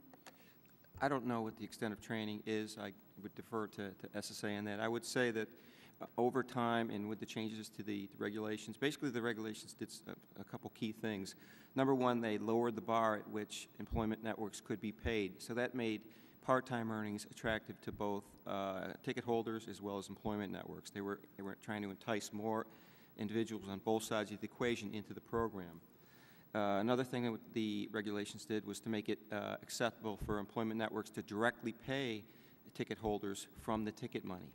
So that essentially increased the value of the shared payment model. And thirdly, it also allowed for those whose medical improvement was expected to participate in the program. So we have sort of a convergence of folks here who could in fact benefit from part-time work and early payments. So we see this new guidance come out. We see these are allowable things, and the firewall between SSA in the field, the employment networks, is there, and someone has to work through that firewall to communicate, even with those changes that are acceptable. What are the ultimate end goals for this program? Yes, part-time should be the start for many. It might be it for many, but certainly if we can get people in part-time work, and for those that can move up to more substantive employment, that should be the end goal, because that is the stated purpose of the program. I'm not sure everybody knows that. Well, thank you. I think you're right, and obviously the people that were taking these phone calls did not know that. But you also made mention that you thought they should develop a program performance measures. How would you see those performance measures? What would be in those? I'd hate to be too prescriptive here, because when I threw out the GIPRA, people would come behind me and tell me I had a bad measure. But I guess right now I believe there's one measure for the program. That's the number of ticket holders with an active or with an assigned ticket. Or that's really, to me, that's the start. You've found the person, you've given them a ticket, they've assigned it to an employment network. But the outcome measure is not there. We have outputs, but not outcomes. Really, the number of folks who've moved on, who've transitioned to sustainable long-term employment that's allowed them to reduce dependency on benefits. Part of that should be in the equation when you're evaluating how effective an employment network is. And I know I'm going to run out of time very quickly here, so Dr. Winters, do you agree that this is a good recommendation, and if so, what do you all plan on doing to initiate those kinds of measures that will help to show what kinds of outcomes are there? Bob Williams, his office is responsible for putting together a report card, and I think he could say a word or two about what they're doing. We have,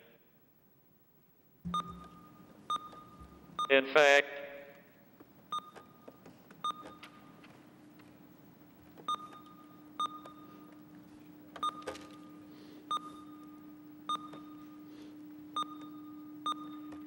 initiated such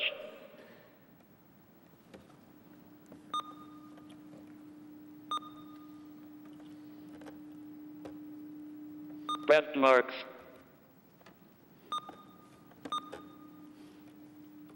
including one that will hold and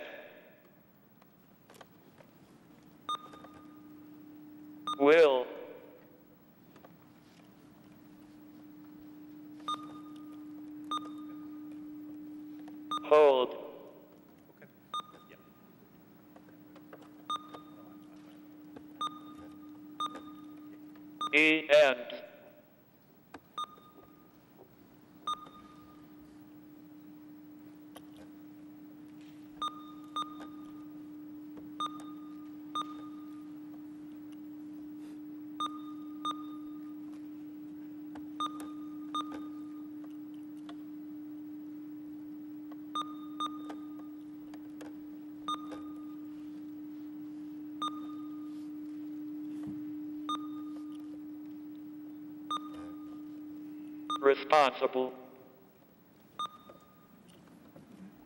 for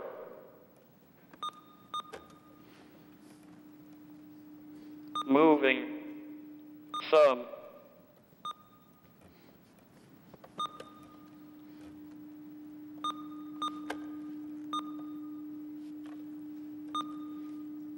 beneficiaries into jobs that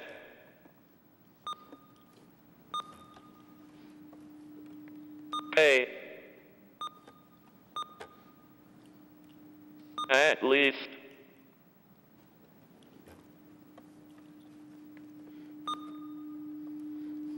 twice the poverty level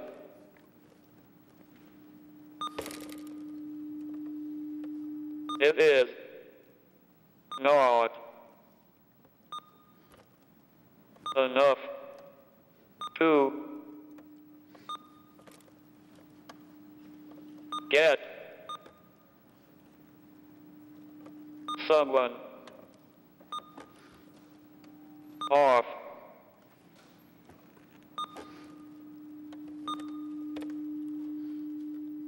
benefits if doing so makes them worse off than they are now. We have, in fact, initiated such benchmarks, including one that will hold the ends responsible for moving some beneficiaries into jobs that pay at least twice the poverty level. It is not enough to get someone off benefits if doing so makes them worse off than they are now. Thank you. Mr. Chairman, if I may ask in writing to have Ms. Russell tell us about some of the barriers that you have found in working with the program. I congratulate you for what you've done. And then Ms. Bates-Harris, you talked about discrimination. If I could have you in writing tell us a little bit more about where those discrimination factors are and how you think we might overcome those. I appreciate that. Thank you, Mr. Chairman. You're welcome. Can you two respond that way in writing, please? Thank you. Mr. Stark, you're recognized. Thank you, Mr. Chairman. Thank you for this hearing, and thank the witnesses for enlightening us. I must take this opportunity to thank SSA and, in particular, their San Jose office, who service our office nearby, for the numerous inquiries we get. We just get wonderful service from them. And I'm afraid they're going to need help. The number of inquiries is growing, the number of elderly people are growing, and the money to fund that growth in service has got to come somewhere. I don't think there's an SSA ferry out there that's going to sprinkle that dust on you and allow you to hire the people or pay them for overtime. So as we see more people with more severe health problems, I hope that we can find the additional funding to let you continue to provide that good service. I want to make sure that you cleared your phone messages with the Patriot Act, and I didn't notice that you'd inquired about the offers for half-price Viagra that Sam and I keep getting, and are those legitimate offers or not? You could look into that for us, and we'd appreciate it very much. The one question that I wanted to direct to Ms. Bates-Harris is the question of the disregards. We have disregards for beneficiaries' income in determining their eligibility. And it's my understanding that those were set about the time I came to Congress, and the average benefit was under $500, and SSI benefits were reduced for income that exceeded $65 a month, and if a recipient earned as little as $20 a month from any source, the disregards came into effect. Do you think that it's time that we have a modest change in that and bring those disregards from the 1970s up to standards today, and that would just be a fair and proper thing to do? Right, absolutely, positively. The $20 general income disregard and the $65 earned income disregard have remained static, and in fact, people have basically lost money on that with the cost of inflation. So we really believe that they should be indexed and increased just the same as the SGA and the other factors in the Social Security program are indexed. Thank you. Thank you. I want to thank all of you for your work in this area. It's important to our seniors, to our people with disabilities, and that's a growing population. And thank you for your service. Thank you for your testimony today. Thank you, Mr. Stark. Mr. Reed, you're recognized for 5 minutes. Thank you, Mr. Chairman. Maybe it's because I was up late last night, and then I had to listen to that. That angers me. That angers me, that tape. And it angers me on multiple levels. But most importantly, it angers me because there is a good mission that you're trying to accomplish with these programs and with SSA and the disabled Americans across the country. And we applaud that. I support that. I don't think you're going to get any opposition up here on both sides of the aisle for that mission. But when you hear stuff like that, and the people that are abusing the system at the cost of the true people that are disabled and doing the right thing day in and day out, I want to know, what is the result of that? Are those two individuals that were taped, are they still involved in this process? Have they been terminated out of this program? Yes or no? Yes. Excellent. And I hope that continues, because that oversight needs to be done, because that type of behavior needs to end. What I would like to ask is, and I'm also getting a little tired of the mantra of we need more funding in order to accomplish the mission. The harsh reality of our country and our fiscal resources are we don't have the funding. I would love to be able to give you all the funding you needed, but I think the harsh reality of our world today and our nation today is that we don't have those unlimited pots any longer. So I'm looking to you, Dr. Weathers and Mr. Williams, to tell me what is your plan to deal with the reality of the situation where more funding is just not going to be on the table. When I ran my businesses and I hit hard times, I had to make some hard choices. I had to reprioritize my mission and my goals. I had to reallocate employees to areas that were critical objectives of my business in order to accomplish the mission. Do you have that plan in place?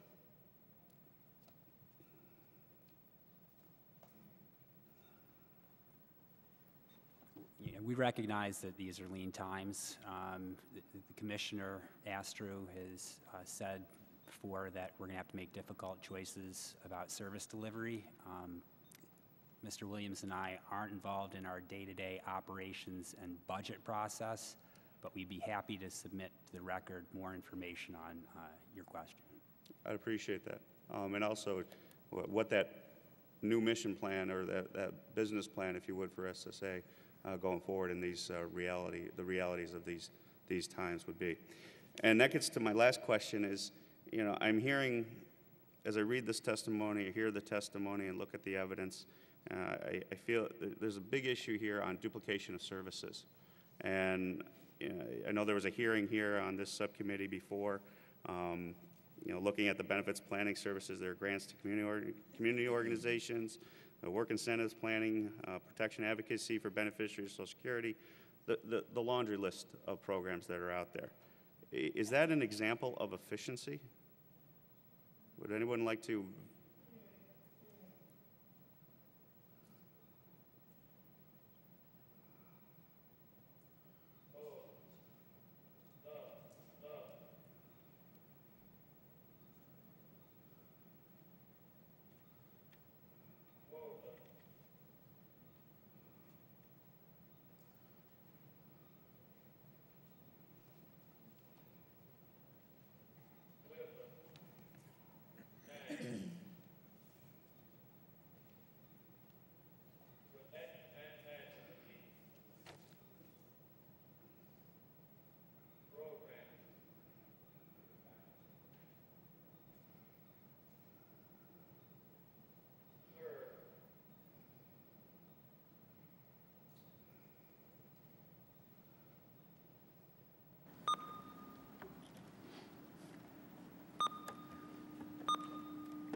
Distinct.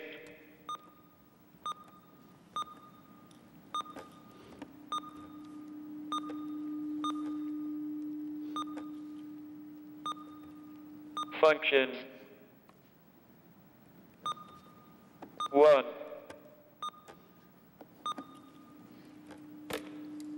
Focuses on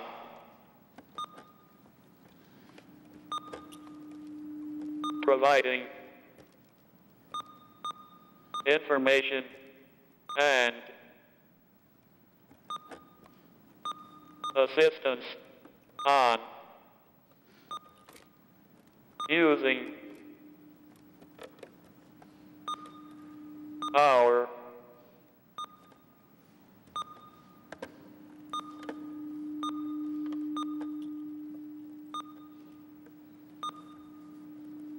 complex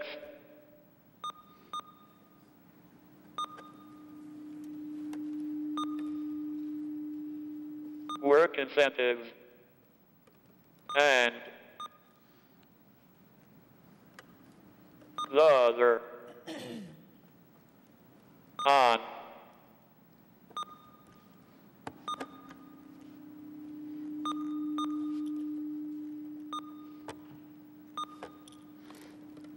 legal assistance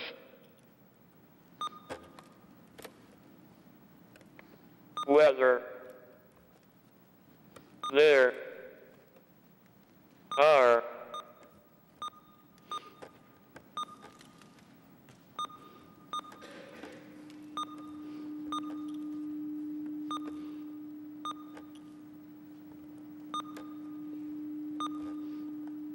efficiencies to be had by better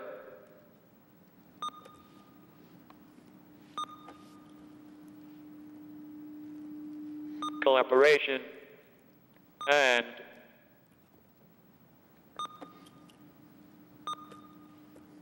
coordination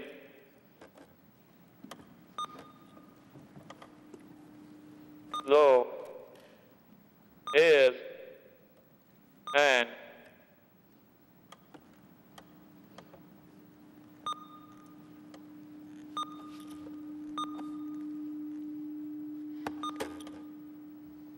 area we would be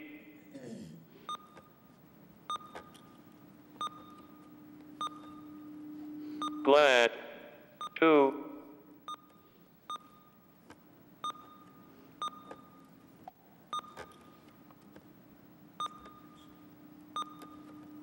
explore. Both the WIPA and protection and advocacy programs serve distinct functions. One focuses on providing information and assistance on using our complex work incentives, and the other on legal assistance, whether there are efficiencies to be had by better collaboration and coordination, though is an area we would be glad to explore. And I'd be glad to be a partner in that effort. With that, I yield back, Chairman. Thank you. Mr. Paulson, you're recognized for 5 minutes. Thank you, Mr. Chairman, also for holding this hearing and for all the witnesses being here. Let me switch gears a little bit. Dr. Kragel, the Social Security Inspector General was rather critical of WIPAs in their recent report for not having adequate performance measures. And when reviewing the data that's provided on all WIPAs, I mean, there are a lot of process measures that are in there. How quickly was a beneficiary contacted? Were they informed about possible options, et cetera? But what there aren't so much in there are these outcome measures or performance measures, like did the beneficiary attempt to return to work or actually return to work? I mean, isn't that what this is all about? If you go back to maybe what Mr. Brady was asking about earlier about how would you redesign this with a blank sheet of paper and et cetera. Tell us a little bit about how much is the WIPA program cost to date, how many people have attained work as a result of it, and how would we redesign it and look on those performance measures? Okay. The WIPA program costs $23 million per year. We've lost some of our to serve to fund the 102 projects, including the Minnesota Work Incentive Connection, which is really recognized as one of the top 2 or 3 programs in the country.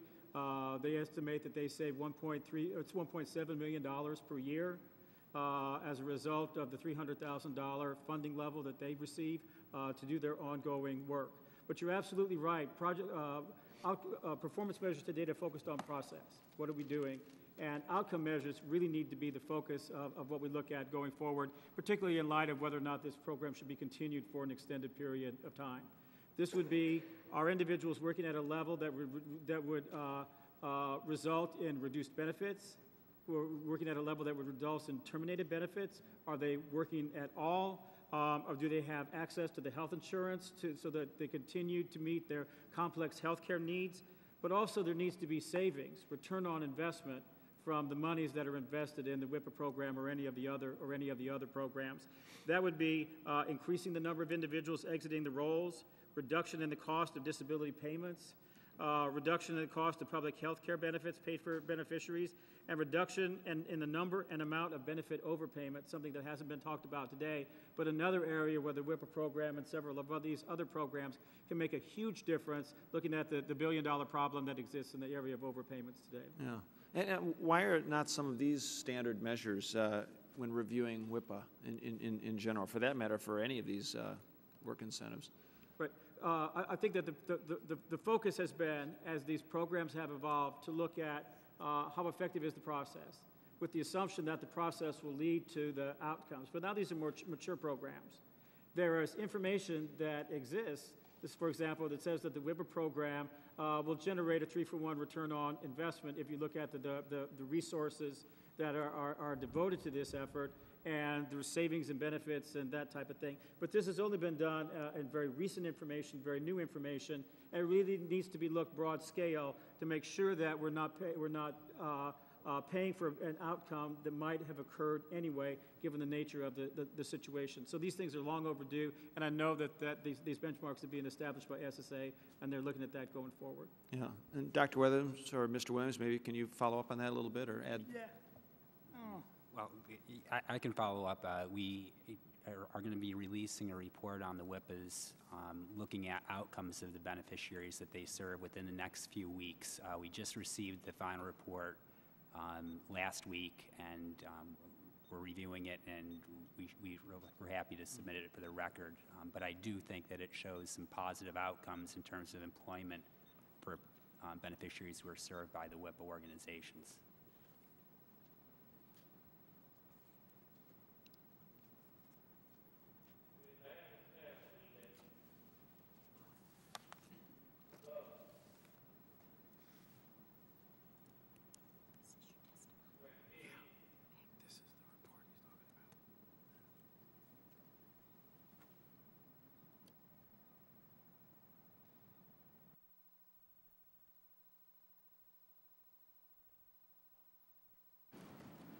That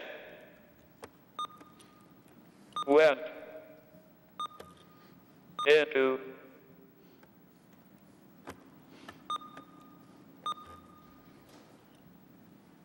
effect this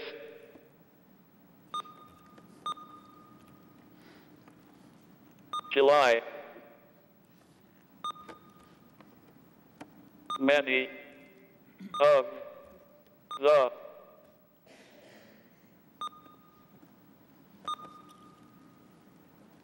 outcome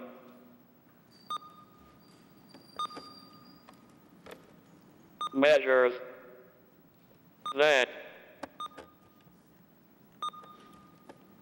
John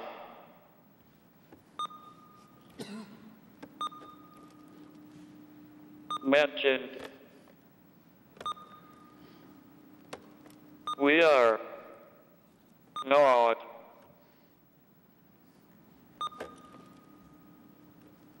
where we need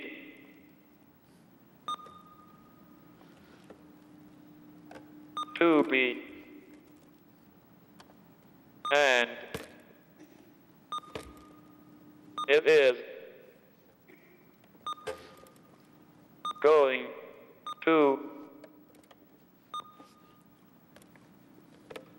take a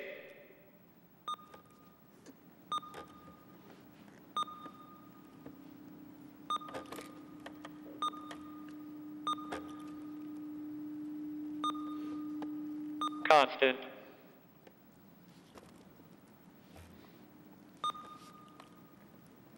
push for culture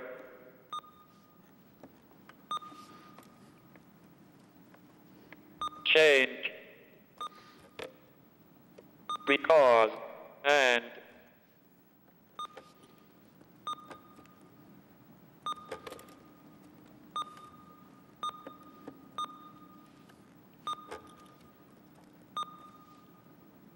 frankly, the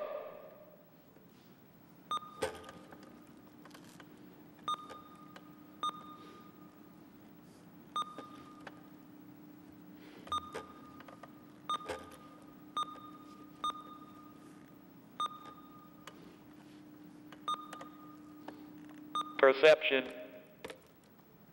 is that working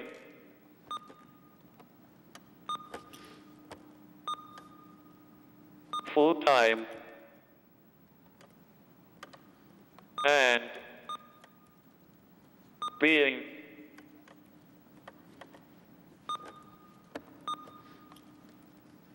financially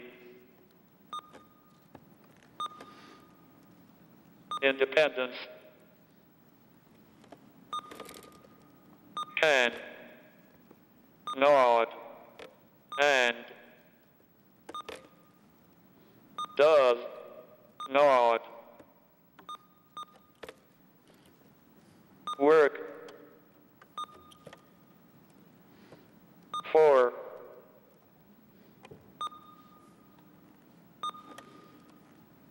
people with significant disabilities. We know that many young people on SSI who go to college either never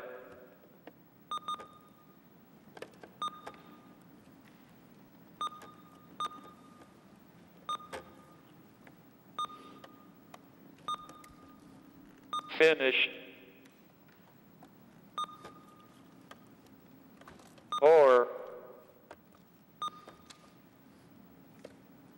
if they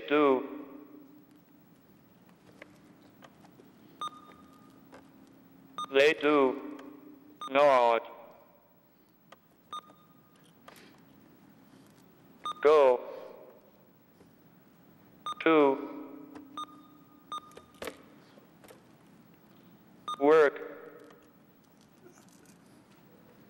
that is a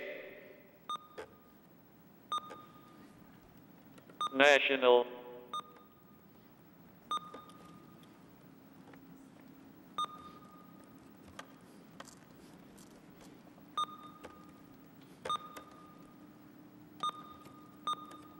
tragedy,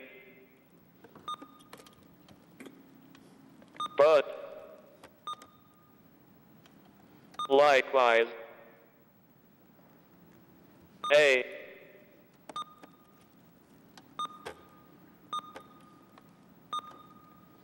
huge opportunity to, as I say, right,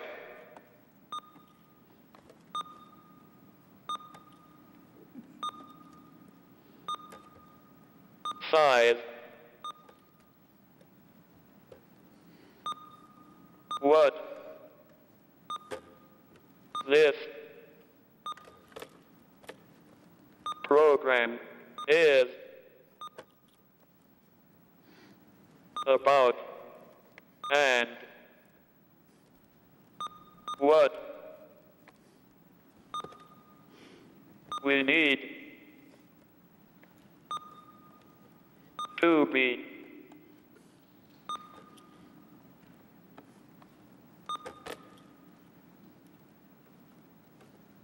held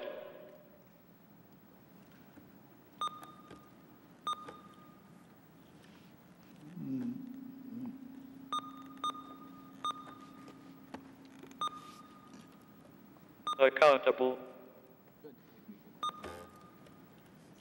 for achieving.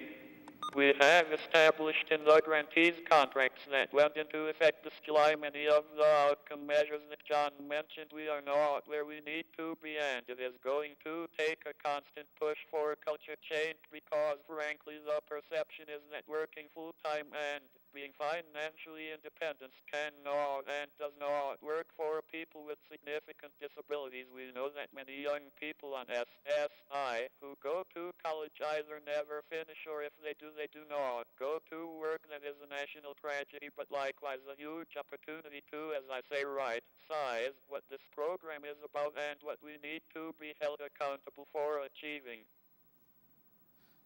Thank you, Mr. Chairman. Thank you. Dr. McDermott, you're recognized for 5 minutes. Thank you, Mr. Chairman. I may be the only one on the dais, maybe in the room, who's actually sat in hearings with people applying for SSI. As a psychiatrist, I used to see them frequently in Seattle. And as I listen to this discussion, I keep thinking about SSI patients, and I don't know that people have, if you've never talked to someone who's on SSI and spent some time with them and realize what their life is about, it's important to realize what this system is. You have to have a disability that's going to keep you off the rolls for a year, that you're going to be unable to work for a year, or die. Those are the sort of endpoints of the assessment.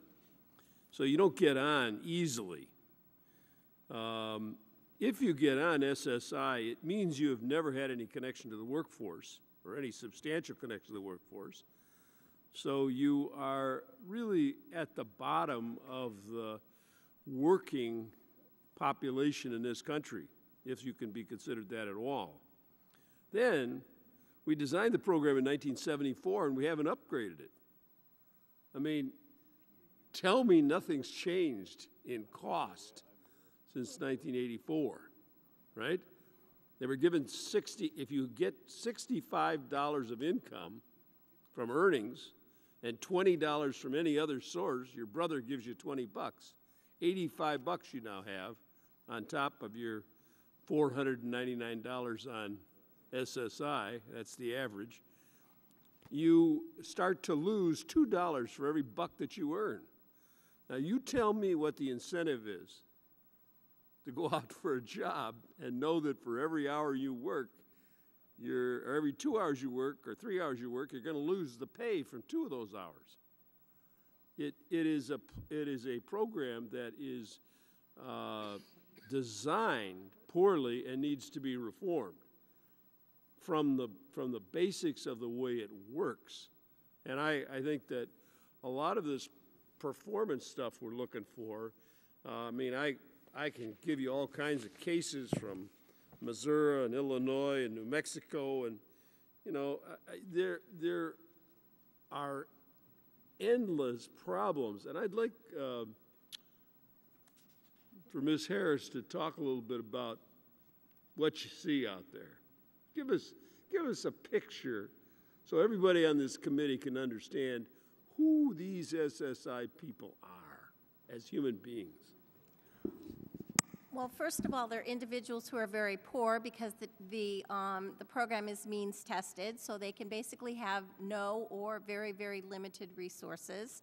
They are significantly disabled or impaired, and as you indicated, with very little work history, which means that either their disability has been so prevalent over their lifetime that they've been unable to enter the workforce, or possibly even benefit from the education system and have not obtained the necessary skills required for jobs. So we're talking about people who need a lot of support and need a lot of assistance, and who are extremely dependent on the income supports from the Social Security program to have a place to live and to be able to put food on their table. And to those individuals, the thought of returning to work and risking the benefits because the work incentives are complicated, or they don't understand them, or people have told them if they go back to work, they're going to lose their Medicaid, or if they go back to work, they're going to lose their cash benefit. These are individuals who are in a very, very precarious situation, and who very much need the services and supports that are offered by both the WIPA, the PABS program, and other community programs out there that will help them improve their quality of life. May I follow up to that as well? I agree entirely with your analysis of the SSI program, and you wonder what makes these people want to go to work. Well, the answer basically is the mean benefit is $500, and 71% of the SSI population lives below the poverty level, 71%. So the situation is these are folks who are at risk of not having food on the table. They are at risk of not having shelter over their head. And they are courageous, some of them enough, to go ahead and try to increase their income, even though the rules are stacked against them out of sheer economic necessity in many, many situations. I agree entirely with your comments in terms of the disincentives within the SSI program. I just think that we need to understand that the reason that people take some of these courageous steps is out of sheer economic need to meet their basic needs for food, clothing, and shelter. The bottom line being, if you keep them poor enough and hungry enough, they'll ultimately, finally find some way to get out of it. Is that what you're saying? The situation is their health is impacted by living in poverty the way that they are, and they look at extensive health care costs. So I think anything that can be done so that when SSI beneficiaries work, that they are not penalized for working is a very, very sound approach in terms of moving forward. It's the best way to go. Thank you.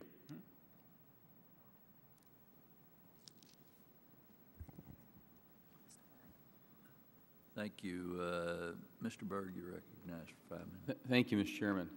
I come from a state where we're quite frankly looking for employees. We've got around a 3% unemployment rate, and I'm just sitting here, and again, the big problem as I see it is in 2018, we're broke. And so we've kind of been dancing around a lot of these questions, but it seems to me that that's really the #1 thing that we need to focus on. Having said that, if there's 2.6 million people who would like to work, it seems like that's almost 25% of the people that would like some sort of work.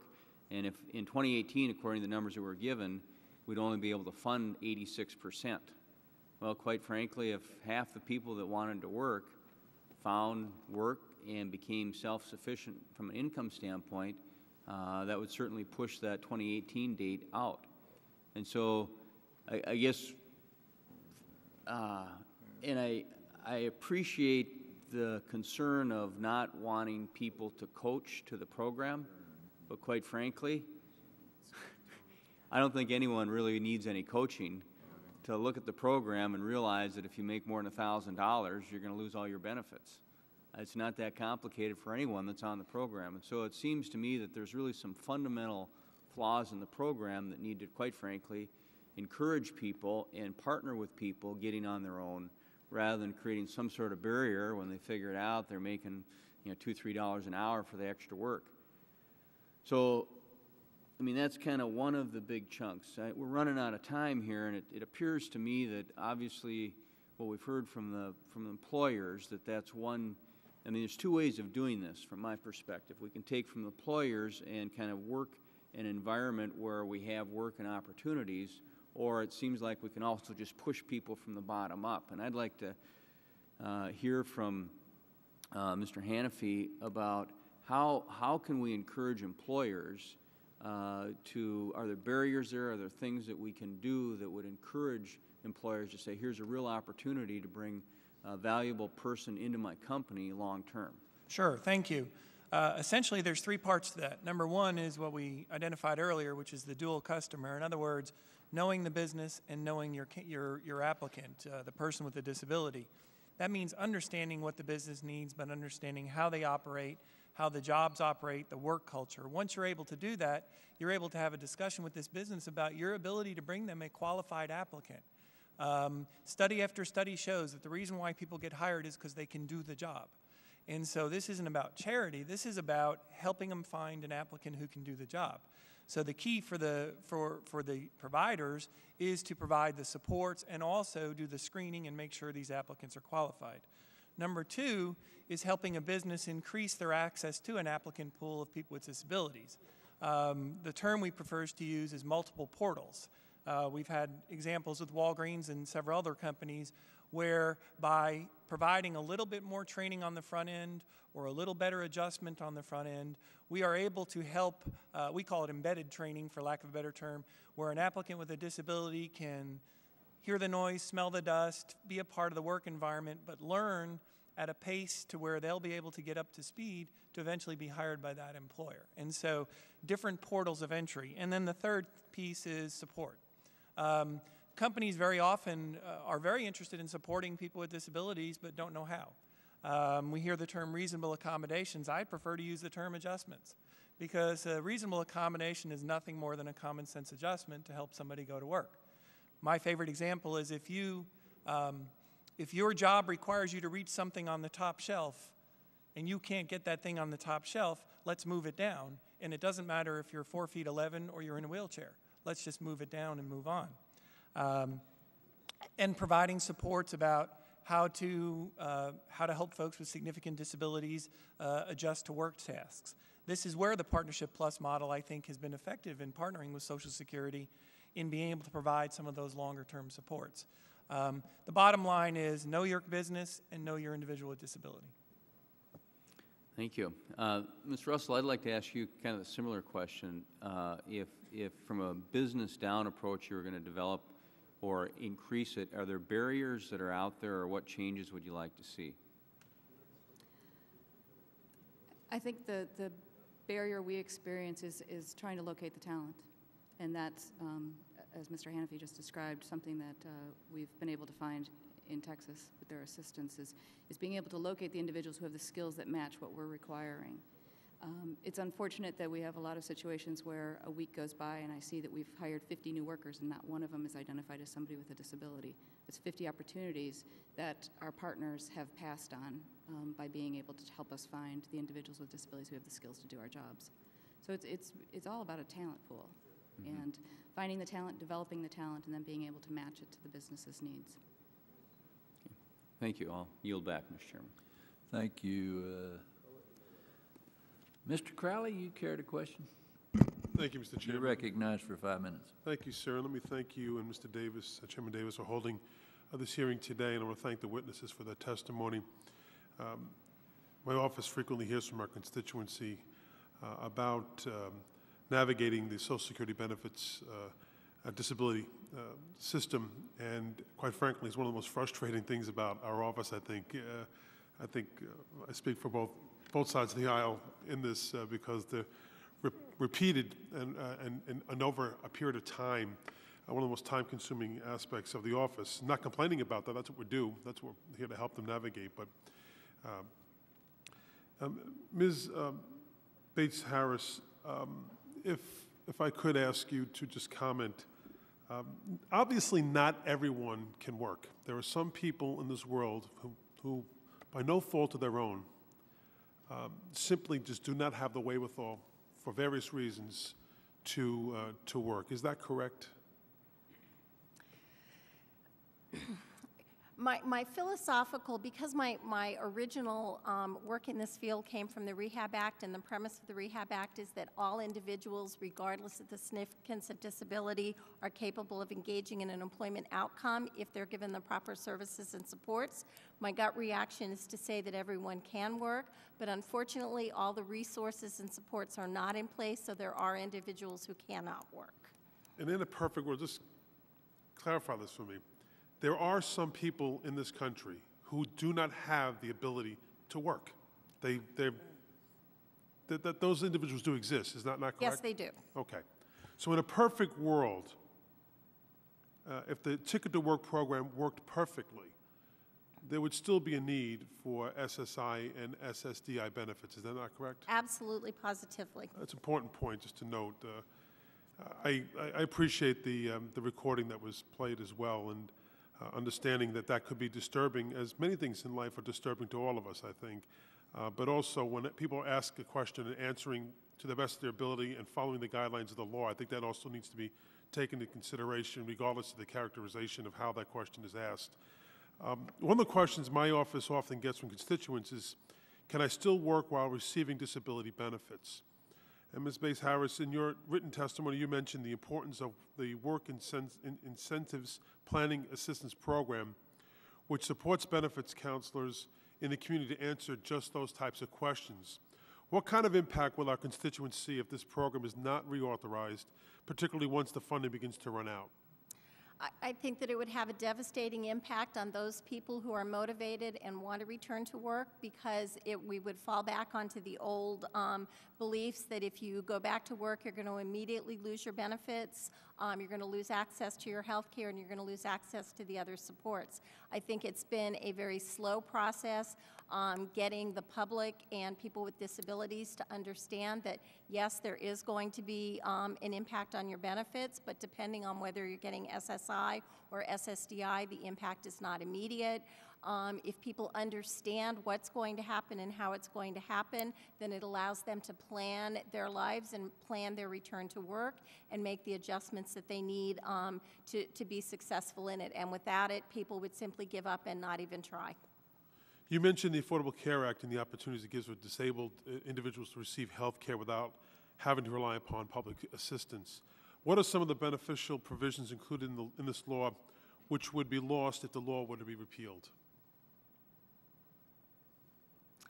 I'm sorry, would you repeat the question? You've mentioned the Affordable Care Act in your written statement and the opportunities it gives for the disabled individual to receive health care without having to rely upon public assistance. If that would be be repealed, which many of my colleagues on the other side would like to see happen, what would be the fallout from that? Do you understand? I do understand the question, and I'm sorry, I'm a little, I'm tired. I traveled late last night. I think, the biggest issue right now is that people with disabilities face a lot of discrimination in insurance and insurance coverages and what will be covered. For instance, assistive technology and durable medical equipment and things like that. And if certain, without access to health care and without access to the services and supports they need, which are very different for different people, they would not be able to maintain the health status that they have and would not be able to basically, maintain their level of wellness, so to speak, to enable them to continue to work. And I'm not sure that I answered your question. I think you answered the question just fine. And given that you got in late last night, we were up late last night. So. I know. And we just, were on the same just for schedule. the record, I'm not picking on you, and I was going to move to someone else after that anyway, but I ran out of time. So sorry. But thank you, ma'am. Thank you all for your testimony. Thank you, Mr. Crowley. I appreciate you all being here. Chairman Davis and I are interested in improving the system if we can and helping the people out there that need help. Again, thank you all for being here today for your testimony. I look forward to working with you and all my colleagues to make sure work incentives achieve the results Congress and the taxpayers expect and those with disabilities deserve. With that, the committee stands adjourned.